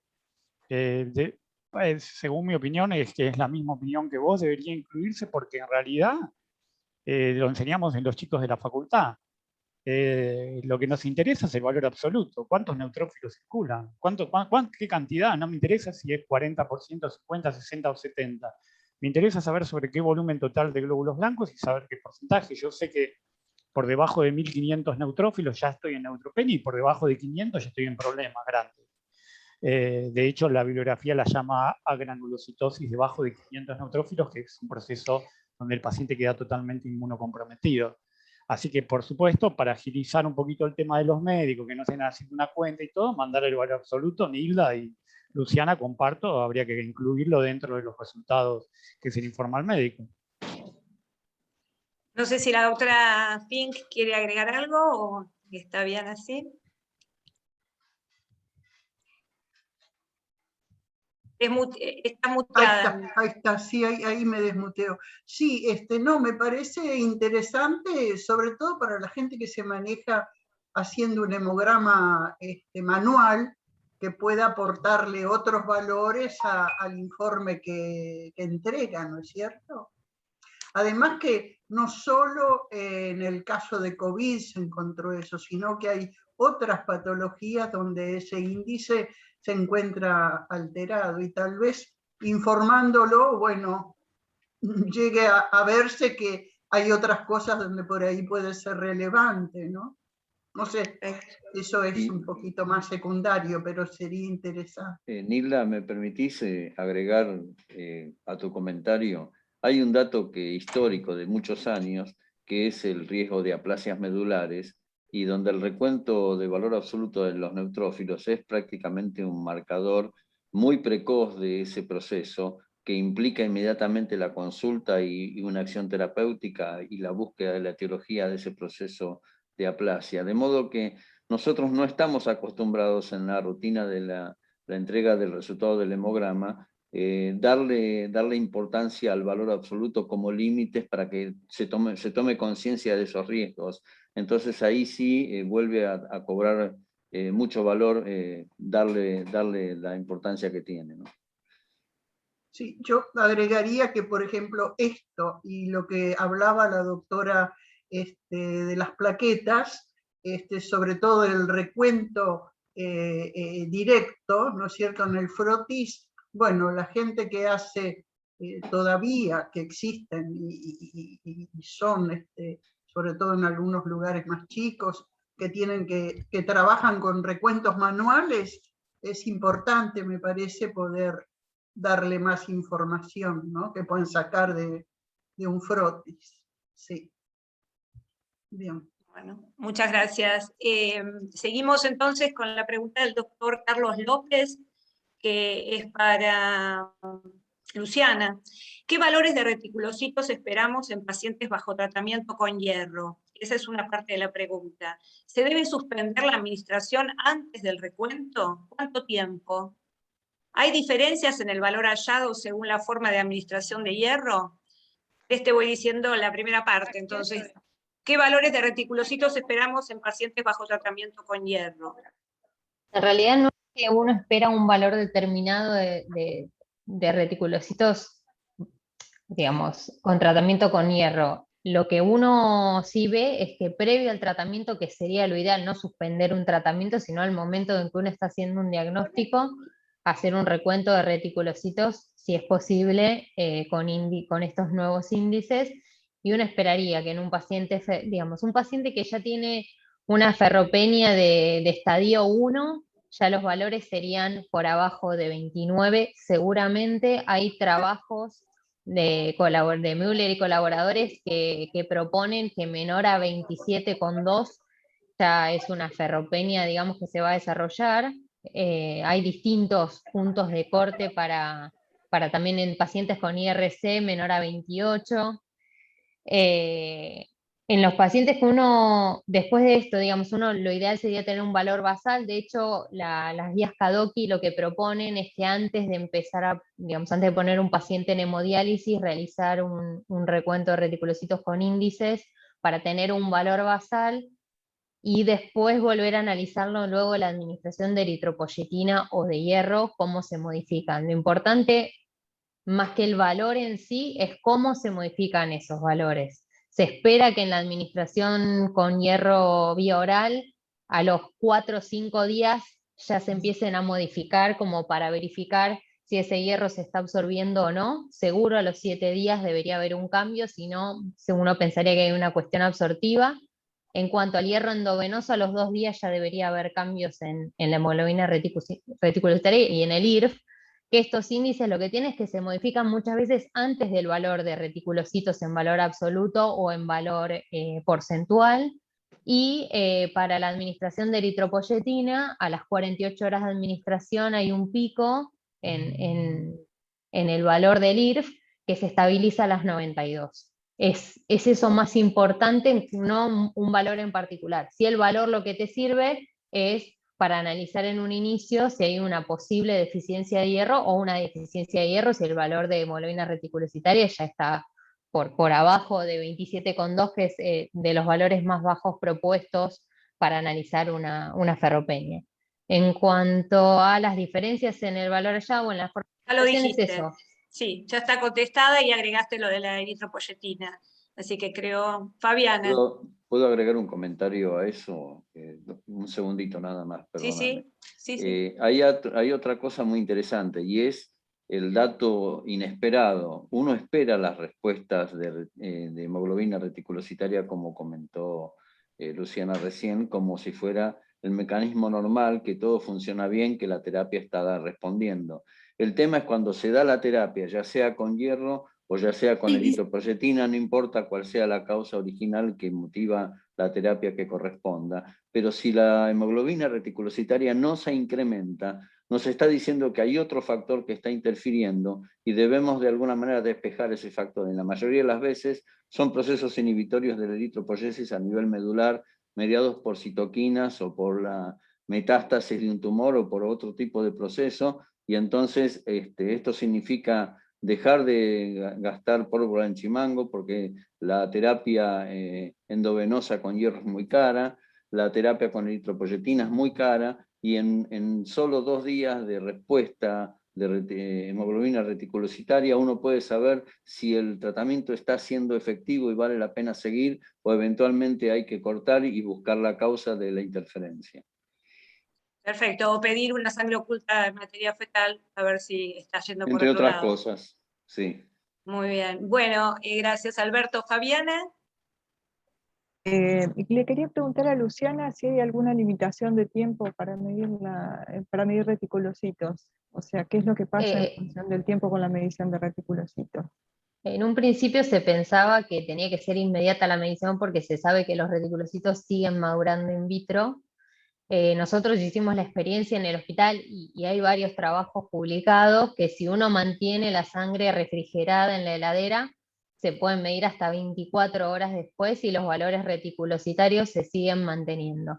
Hay una cuestión con, por ejemplo, la hemoglobina reticulocitaria y aquellos parámetros que dependen del volumen celular que invariablemente se modifican por más que uno los refrigere, entonces hay que tener esa consideración. Obviamente que uno intenta que la determinación de reticulocitos sea a las 4 horas o al menos en el día. Nadie, a pesar de que nosotros hicimos esa experiencia, la verdad es que yo hoy prefiero hacerlo en el momento y no guardar el tubo. Lo que pasa es que se plantea la necesidad de guardar tubo, por ejemplo, fuera del horario del laboratorio de planta, más bien en un laboratorio de guardia donde entra un paciente que necesita sí o sí ser transfundido. Entonces sí o sí hay que guardar el tubo porque por guardia, que yo sepa, la mayoría de los laboratorios no hacen reticulocitos, y menos que menos los parámetros. Así que se plantea la necesidad desde ese lugar. Se podría guardar, nosotros hicimos la experiencia y se mantienen bastante constantes, pero bueno, de preferencia en el día o en las primeras horas. Muy bien, contestado entonces. Bueno, la próxima pregunta es, bueno, lamentablemente Galaxy A10, no sé cuál es el nombre del doctor o la doctora que está preguntando, pero la pregunta es, es para Fabiana, que bueno, ya hablamos de esto, considerando que la muestra es procesada dentro de las 2 horas, ¿qué conducta debe tomarse si se observan macroplaquetas en el frotis? ¿Se informan y en qué casos?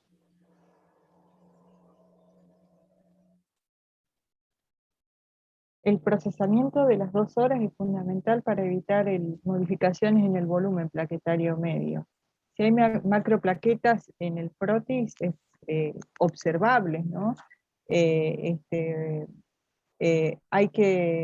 Y uno no puede resolver por una mejor tecnología que la que dispone, hay que mirar el frotis, informar la presencia de macroplaquetas. Lo que se puede hacer de manera semi-cuantitativa es contar aquellas plaquetas que tienen un diámetro que sea más o menos el 50% del diámetro de un hematí. A medida que uno va haciendo el recuento de plaquetas, ir anotando aquellas que tienen más o menos esa morfología, y una presencia de más de un 30% de macroplaquetas debería ser informada, y sobre todo si las macroplaquetas son, si hay algún otro tipo de modificación a nivel, por ejemplo, de los polimorfonucleares, como los cuerpos de Doll, ¿no? Que van a ser muy sugerentes de la macrotrombocitopenia asociada al NIH9. Entonces, lo que hay que hacer es informar el recuento de plaquetas. Si uno tiene confianza en el parámetro que midió, porque cuenta con un contador hematológico que resuelve la presencia de macroplaquetas, informar el número, y a partir de, si por ejemplo tiene un contador de impedancia, tomar la decisión de informar el número de plaquetas contadas por impedancia, haciendo la salvedad de que existe una limitación en la metodología empleada, y que se está subestimando el nivel real de plaquetas, y se puede informar, si se tiene confianza, el recuento del total de sangre periférico como un diferencial para justamente contraponer al valor del contador hematológico, ¿no? Perfecto. Claudio, una preguntita con respecto a esto. ¿Hay alarmas en los equipos para macroplaquetas? Para macroplaquetas, como estaba diciendo Fabiana, que tengo el placer, yo quería hablar de Fabiana porque yo estuve escuchando mucho las grabaciones de ella en la carrera de posgrado, y realmente hoy la estoy conociendo, y la verdad que me pareció fantástica su exposición, porque yo venía escuchando sus grabaciones de lo que ustedes suben al posgrado de nuestra carrera de especialistas, porque soy muy curioso, entonces no solo... Por supuesto, porque Fabiana es nuestra referente en plaquetas en la carrera de especialistas. Sí, la verdad que la felicito a la doctora, porque me encanta escuchar sus clases. Y con respecto a lo que me preguntás, nosotros, lo que comentó Fabiana, nosotros cuando tenemos macroplaquetas, le damos bolilla al volumen plaquetario medio, si nos da 11, 12 o más. A veces son plaquitas, nosotros le ponemos, Fabiana puede corregirme porque ella sabe más que yo, le ponemos plaquitas, se observan plaquitas gigantes, ponemos. A veces ponemos en el frotis, se observan macroplaquetas. Lo que sí pasa, que recién lo comentó Fabiana, que es sumamente interesante, es que tengamos cuidado porque podemos informar unas plaquetas por demás bajas que no son así de ese valor. Y yo te estaba comentando ayer, Ale, de que hemos tenido pacientes de 100.000 plaquetas que están en una ligera plaquetopenia y de golpe pasaron a tener 160.000 contadas por frotis. Tal cual. Por las macroplaquetas. Y entonces esas macroplaquetas pueden caer fuera de la línea de los 20 femtolitros o caer directamente, incluso hay plaquetas tan grandes, que me corrija Fabiana, que caen incluso en la lectura de glóbulos rojos. Recordemos que los equipamientos en donde leen los rojos leen las plaquetas. Sí, Fabiana. A ver, una cosa es tener una distribución, macroplaquetas en una distribución normal dentro del histograma de la población de plaquetas, y otra cosa es tener una distribución completamente asimétrica, donde claramente, y un recuento más afectado, o sea, menor en relación a la presencia de esa población, porque eso es un índice de que efectivamente o hay formas macro o hay algún tipo de interferencia. Entonces, si yo tengo macroplaquetas, un recuento que cae es una distribución normal, pero que cae por debajo del límite superior del recuento, ahí realmente tendría que darle, y si tengo experiencia, tendría que darle prioridad al recuento de frotis de sangre periférica. Los que Perfecto. trabajamos con recuento de frotis de sangre periférica y tenemos confianza en el recuento de frotis de sangre periférica, muchas veces informamos el valor directo del recuento de frotis de sangre periférica haciendo la salvedad de que se usó un método manual y óptico para informar ese valor. Lo que pasa es que los contadores, ¿hay plaquetas del tamaño de un hematí? Sí, hay plaquetas del tamaño de un hematí. Y todas las plaquetas que tienen tamaños muy altos, en general no se asocian a procesos adquiridos, sino a procesos hereditarios. Son las trombocitopenias hereditarias, las macrotrombocitopenias hereditarias. Pero tengan en cuenta que hay trombocitopenias muy prevalentes que generalmente se asocian a alteraciones en el mecanismo de la trombopoiesis y que cursan con volúmenes plaquetarios medios normales y distribuciones normales. O sea, lo único que está disminuido es el recuento de plaquetas y todo cae dentro de la zona de confianza de medición. A mí no Por me lo gusta tanto, ahí sin ningún tipo de dudas, de esa manera el recuento, que me brinda el...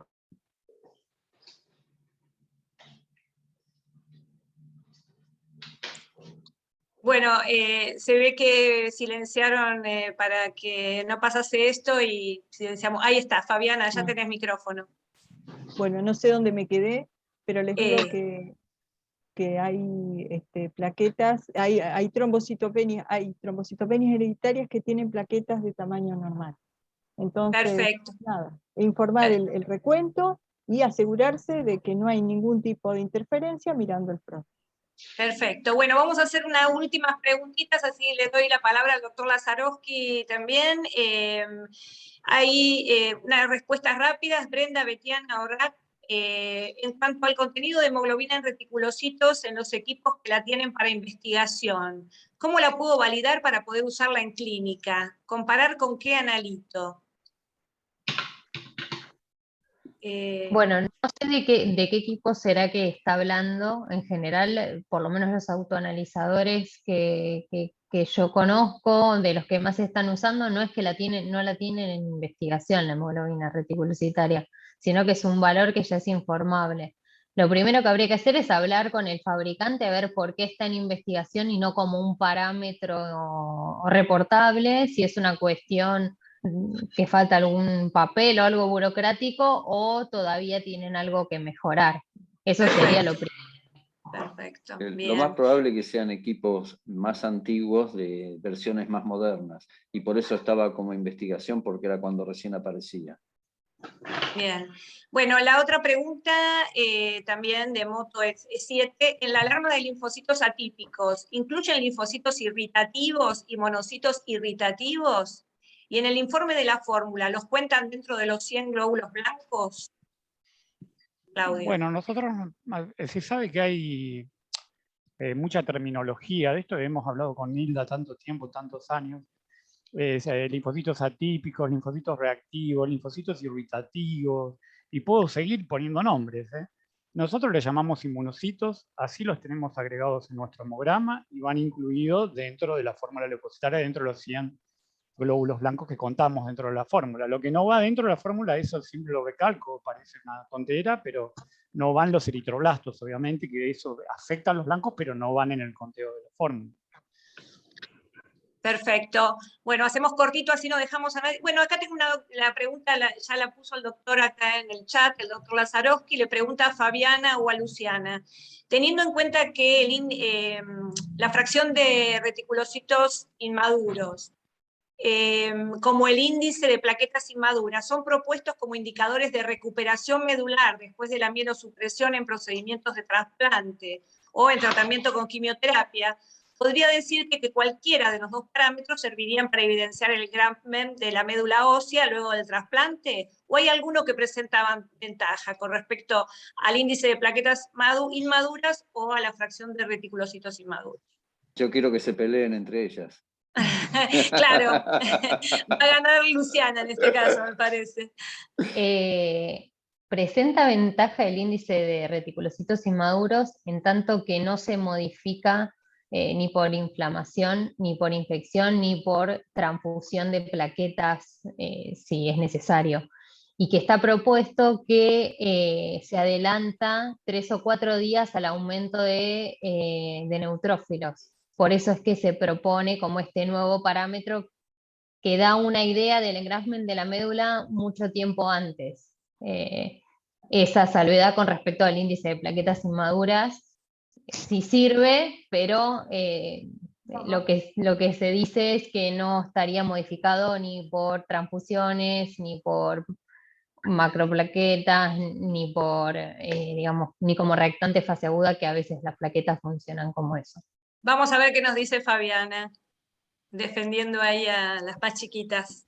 No, es una cuestión de cantidad. En general, este tipo de pacientes tienen trombocitopenia, o sea que a la trombocitopenia, que de por sí ya compromete la calidad analítica de la muestra, le sumamos una determinación que está en el campo de la evaluación, ¿no? de la experiencia en este momento.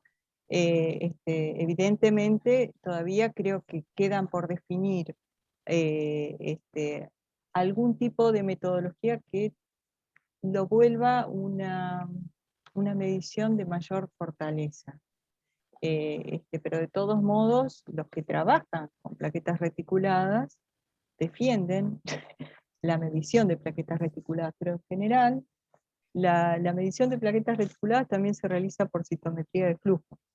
Y en general muchos de los trabajos que han sido los iniciales se han realizado con ese tipo de metodología. Y la idea es que se utilicen los autoanalizadores. Ahora está la línea de Abbott que utiliza 7 u 8 canales de dispersión para hacer la caracterización de la población. Entonces creo que con esa nueva tipo de metodología uno puede jerarquizar el valor de la medición, pero si no, siguen siendo experiencias validadas clínicamente, pero limitadas a condiciones metodológicas muy específicas, ¿no?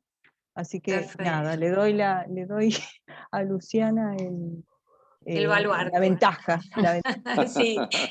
Y la otra pregunta para Luciana del doctor Lazarowski es, bueno, podés decir la voz, Alberto, en aquellas pacientes con hemoglobinopatías como las talasemias, ¿cuál sería la utilidad de la hemoglobina reticulocitaria para el diagnóstico y o seguimiento de una posible deficiencia de hierro en estos pacientes?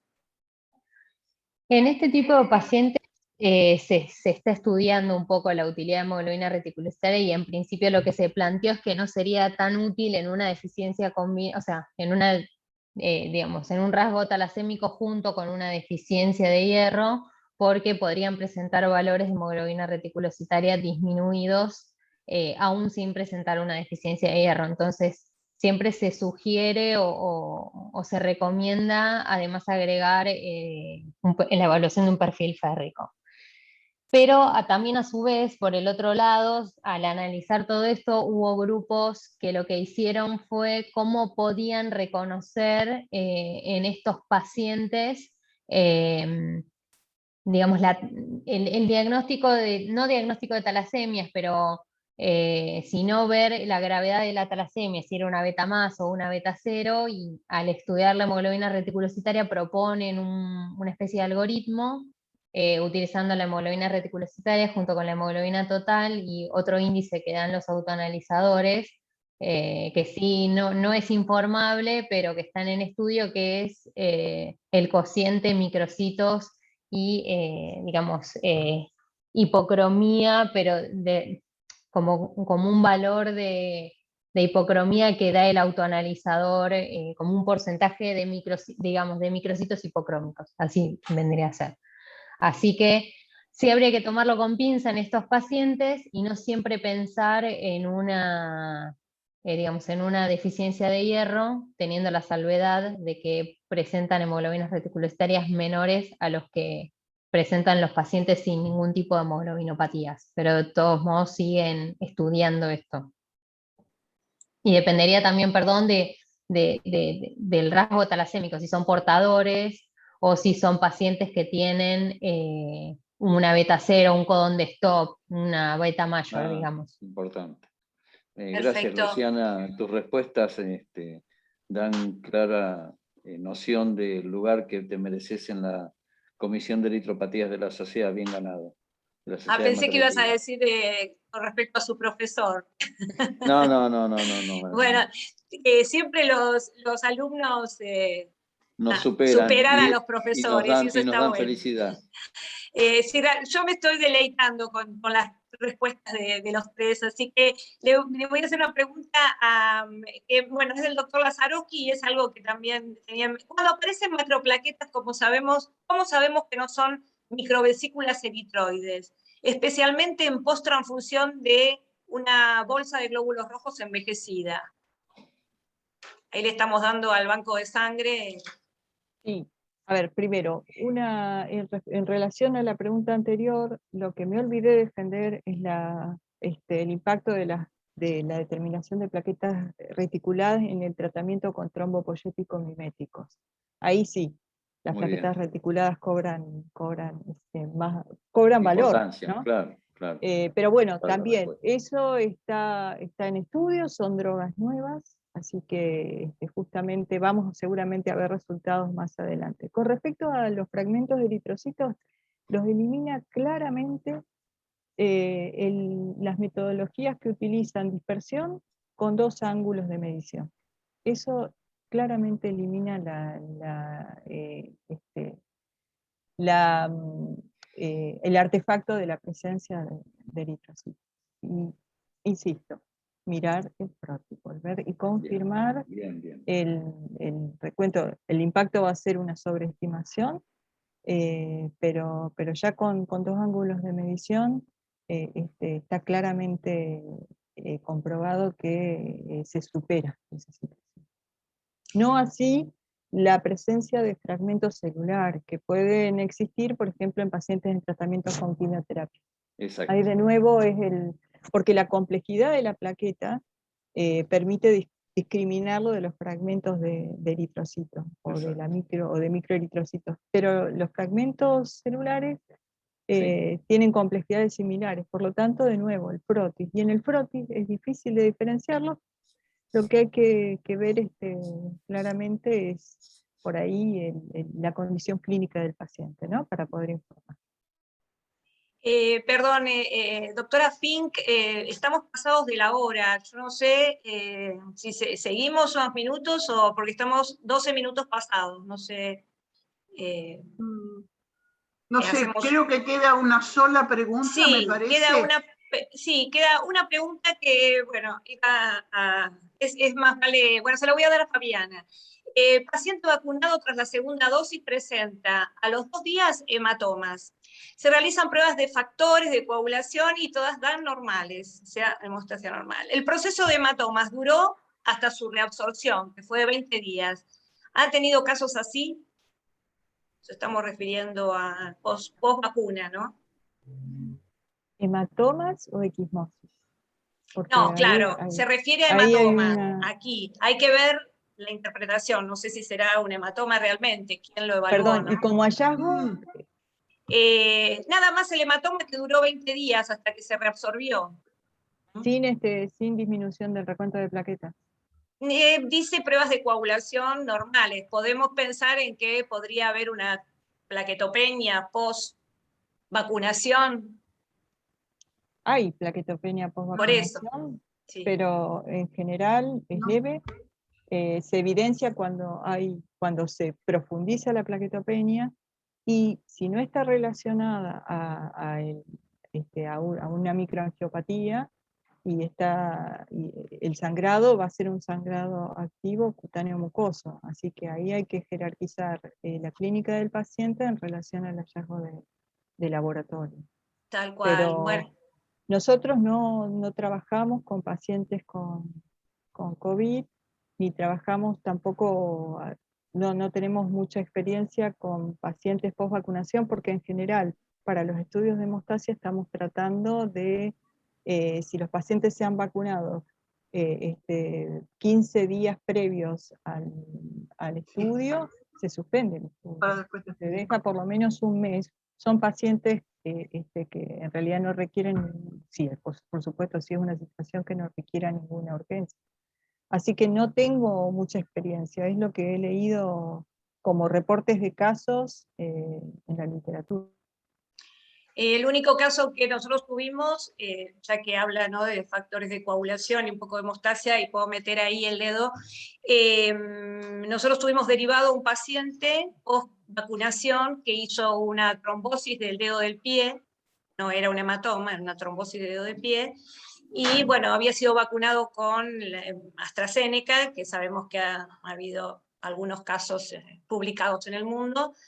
Y la pregunta era qué hacía el hematólogo con ese paciente, si le permitía que volviese a vacunarse con la misma vacuna, para lo cual nosotros le hicimos un estudio de trombofilia con la mala suerte de que le encontramos un anticoagulante lúpico. Así que tenía ya un evento y le encontramos un anticoagulante lúpico, y bueno, había que aventurarse, y por suerte es decisión médica y no nos compete en realidad, pero sí nosotros damos siempre el consejo bioquímico. El consejo bioquímico tiene un factor de riesgo, que es un anticoagulante lúpico, y bueno, el médico ya sabía que tenía un antecedente. Entonces ya eso cobra otro peso, ¿no es cierto?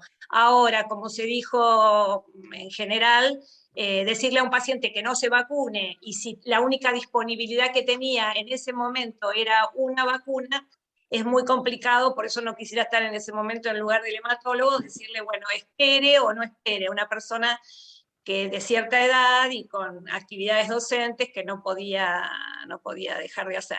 Así que, bueno, lo único que nosotros tuvimos, como para contestarle a Patti Gómez, que en este caso era un trombo, no era un hematoma. Si era el hematoma es lo que consideró Fabiana con la plaquetopenia. ¿Qué querés decir, Fabiana? Que levantaste la mano. Estás muteada. No, termina. Quería No, agregar una cosita. ya está, agrega. No, que no, acá que estamos sacando las cuestiones anecdóticas, otro caso que tuvimos fue de PTT, o sea, de púrpura trombocitopénica trombótica asociada a la administración de la vacuna, y en este caso fue Sputnik, y el paciente desarrolló, o sea, subestimó las manifestaciones clínicas porque había tenido algún tipo de accidente cerebral transitorio, pero como era médico subestimó, supongo yo, ¿no?, la presencia de esa situación, porque por otro lado tenía otras condiciones que podían explicar, y se puso una segunda vacuna, se puso la segunda dosis, y después de la segunda dosis hizo un deterioro muy rápido del sistema nervioso central, y cuando le medimos actividad, no tenía actividad ANS13 y tenía un título de anticuerpos IgG altísimo. O sea que, a ver, y acá es lo mismo de siempre, ¿qué estuvo primero, el huevo o la gallina? El señor tenía esa condición previa a la vacuna, y la vacuna gatilla en la PTT, porque Y el uno paciente puede... hizo un tía. Sí, pero tenía un foramen oval. Entonces, por ese motivo Tenía una causa. tampoco, claro, no jerarquizó la situación. Y bueno, nada, creo que de este tipo de situaciones vamos a encontrar Un montón. Y nada, el asunto es que se le da mucha importancia, pero realmente las complicaciones trombóticas reportadas para AstraZeneca han sido de 2 por millón. Son muy bajas. O sea, hay que priorizar la Sí, vacunación. no hay duda que la predisposición genética de muchos pacientes a distintas condiciones pueden ser factores de riesgo de complicación de la vacunación o de la propia infección. Así que eso se va a ir sabiendo quizás dentro de 20 años va a estar todo publicado. Sí, por eso los reportes se deben hacer, ¿no es cierto? Así, Claro. así se va armando la historia de estas vacunas que no sabemos absolutamente nada, no tenemos experiencia. Mejor tenerlas que no tenerlas. Sí, por supuesto, por supuesto. Bueno, y creo que había una última pregunta tuya, Alberto, para Claudio. ¿Qué sabe de un novedoso programa denominado NetQuant? Claudio. Bueno, lo que voy a, 2 palabras, porque estamos con poquito tiempo, 2 cosas. La formación de NETs, que la palabra significa trampas de neutrófilos extracelulares, es la liberación de material genético por parte de los leucocitos, DNA, al cual se juntan histonas y ciertas proteínas y se pegan las enzimas microbicidas del propio polimorfo nuclear y actúan como una trampa de microorganismos muy interesante. Para mí, mi referencia, gracias a Alberto, es el doctor Roberto Posner, de la Academia de Medicina, que ya viene midiendo este tema de los NETs. Nosotros tenemos como proyecto con Alberto poder hacerlo en nuestra cátedra futuro, y ese proceso se conoce como netosis, y bueno, hay un equipo que se llama NetQuant, que se mide por fluorescencia. Si ustedes me permiten, comparto una cosita que dura 1 segundo, a ver si puedo hacerlo. Un segundo. Sí, es 1 segundo nada más. Esto es, no sé si se llega a ver, es la No, netosis. ahí sí, ahora sí. Esto es la netosis, y esto, comparto 1 segundito más, si lo tengo acá a mano, es lo que me pregunta el doctor Alberto, ¿no? ¿Se ve ahí? Sí. Sí, perfecto, Ese es, Claudio. y ese es el equipo que las técnicas son técnicas de fluorescencia, siempre, y es un tema que tiene mucho futuro, tiene mucha perspectiva, ¿no? Tiene y tiene mucha implicancia en este tema del COVID y relacionado también con procesos trombóticos. Tienen para hablar mucho tiempo de este tema. Los que más saben para mí son la gente de la Academia de Medicina, el doctor Roberto Posner, para mí es una eminencia en este tema. Bueno, sí, la que inició todo este trabajo, bueno, Fabiana los conoce bien porque estaba en puerta con ella, bueno, es la doctora Mirta Schaffner y todo su grupo, dentro de los cuales está Roberto Posner. Alejandra, dale incorporación a Luciana, que se cayó del Zoom, para que vuelva a entrar. Ah, yo no, eso es Agustín. Bueno. Sí, le di, pero se está uniendo, ahí dice no. Perfecto. No Solamente acá Pati Gómez, a lo que dijimos de la vacuna, me dice que no le hicieron anticoagulante lúpico y que la vacuna fue AstraZeneca. Lo único que comentaría es que hay que ver quién vio ese hematoma y si realmente era un hematoma. Era un hematoma, claro. O era algo como le pasó a esta otra persona, que era un dedo y parecía un hematoma y era una trombosis cuando hicieron el estudio. Pero bueno, eso es anecdótico. Bueno, y después nada más que felicitaciones para los tres. Me queda un pequeño comentario. Sí, de parte del auditorio. Ahora le doy al doctor Lazaroski que él haga el cierre. No, antes de ningún cierre. Después de Alberto voy a comentar una pequeña cosita. Muy bien. Mi comentario va pegado a una pregunta para Fabiana.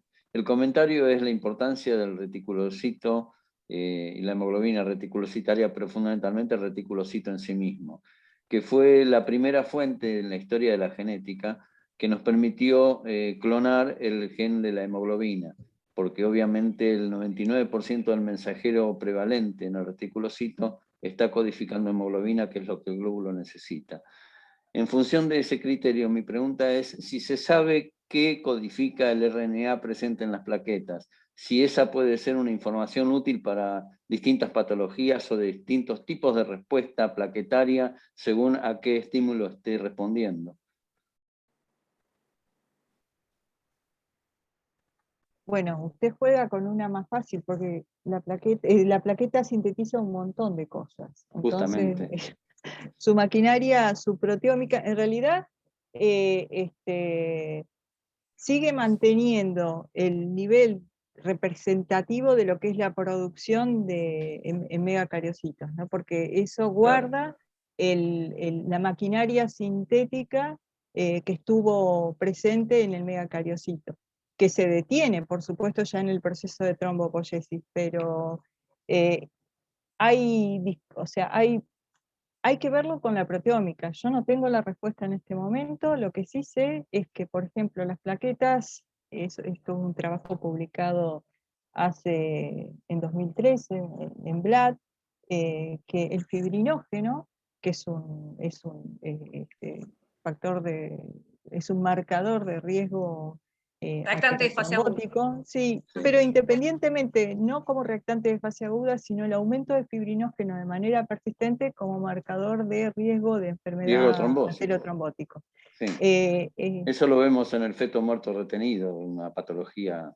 No, pero yo digo el aumento persistente en relación a un proceso inflamatorio crónico relacionado a síndrome metabólico. Entonces el aumento del fibrinógeno en un nivel superior al rango de normalidad de manera persistente se asocia al aumento de la expresión de P-selectina en plaquetas, en plaquetas circulantes, con lo cual esta historia vieja de que las plaquetas no hacían nada a nivel de síntesis de proteínas, quedó perimido. Las plaquetas salen de médula, se dividen en sangre periférica, participan experimentan procesos de división celular,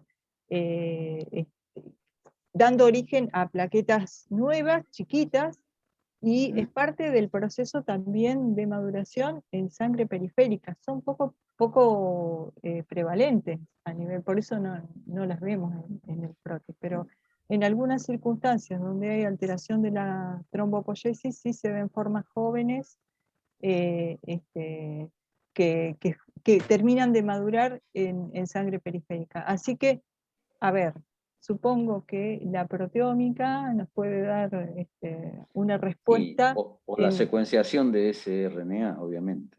Sí, pero más la proteómica, esta es mi opinión, ¿no? Porque nos dice realmente qué es lo que se está qué es lo que se está produciendo en ese organismo celular, ¿no? Perfecto. Bueno, Alberto, ¿querés finalizar? Así le damos la palabra a la doctora Fink.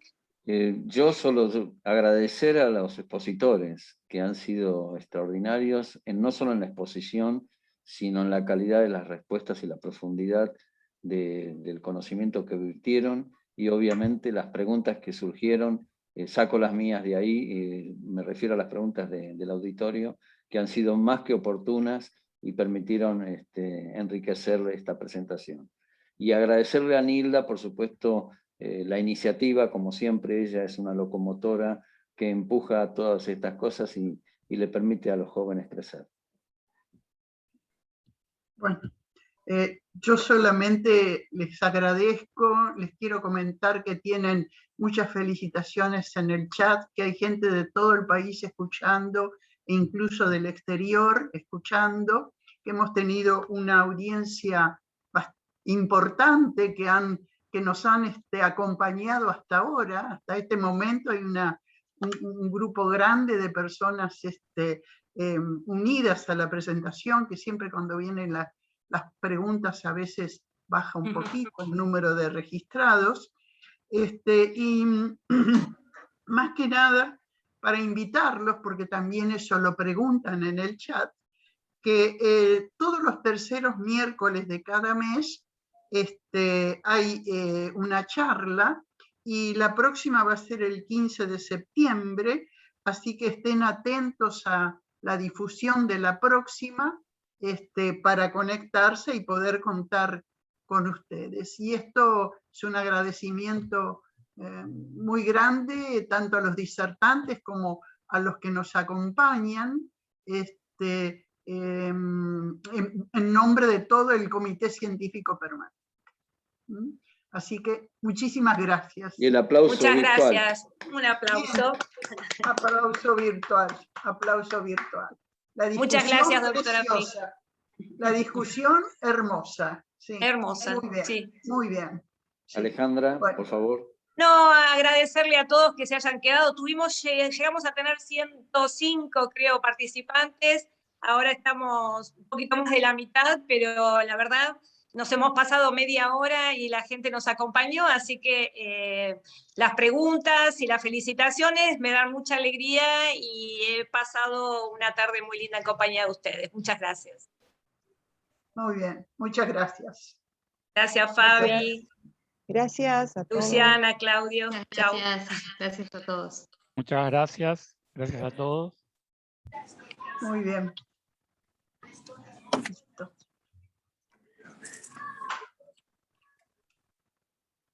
Ya me estoy saliendo.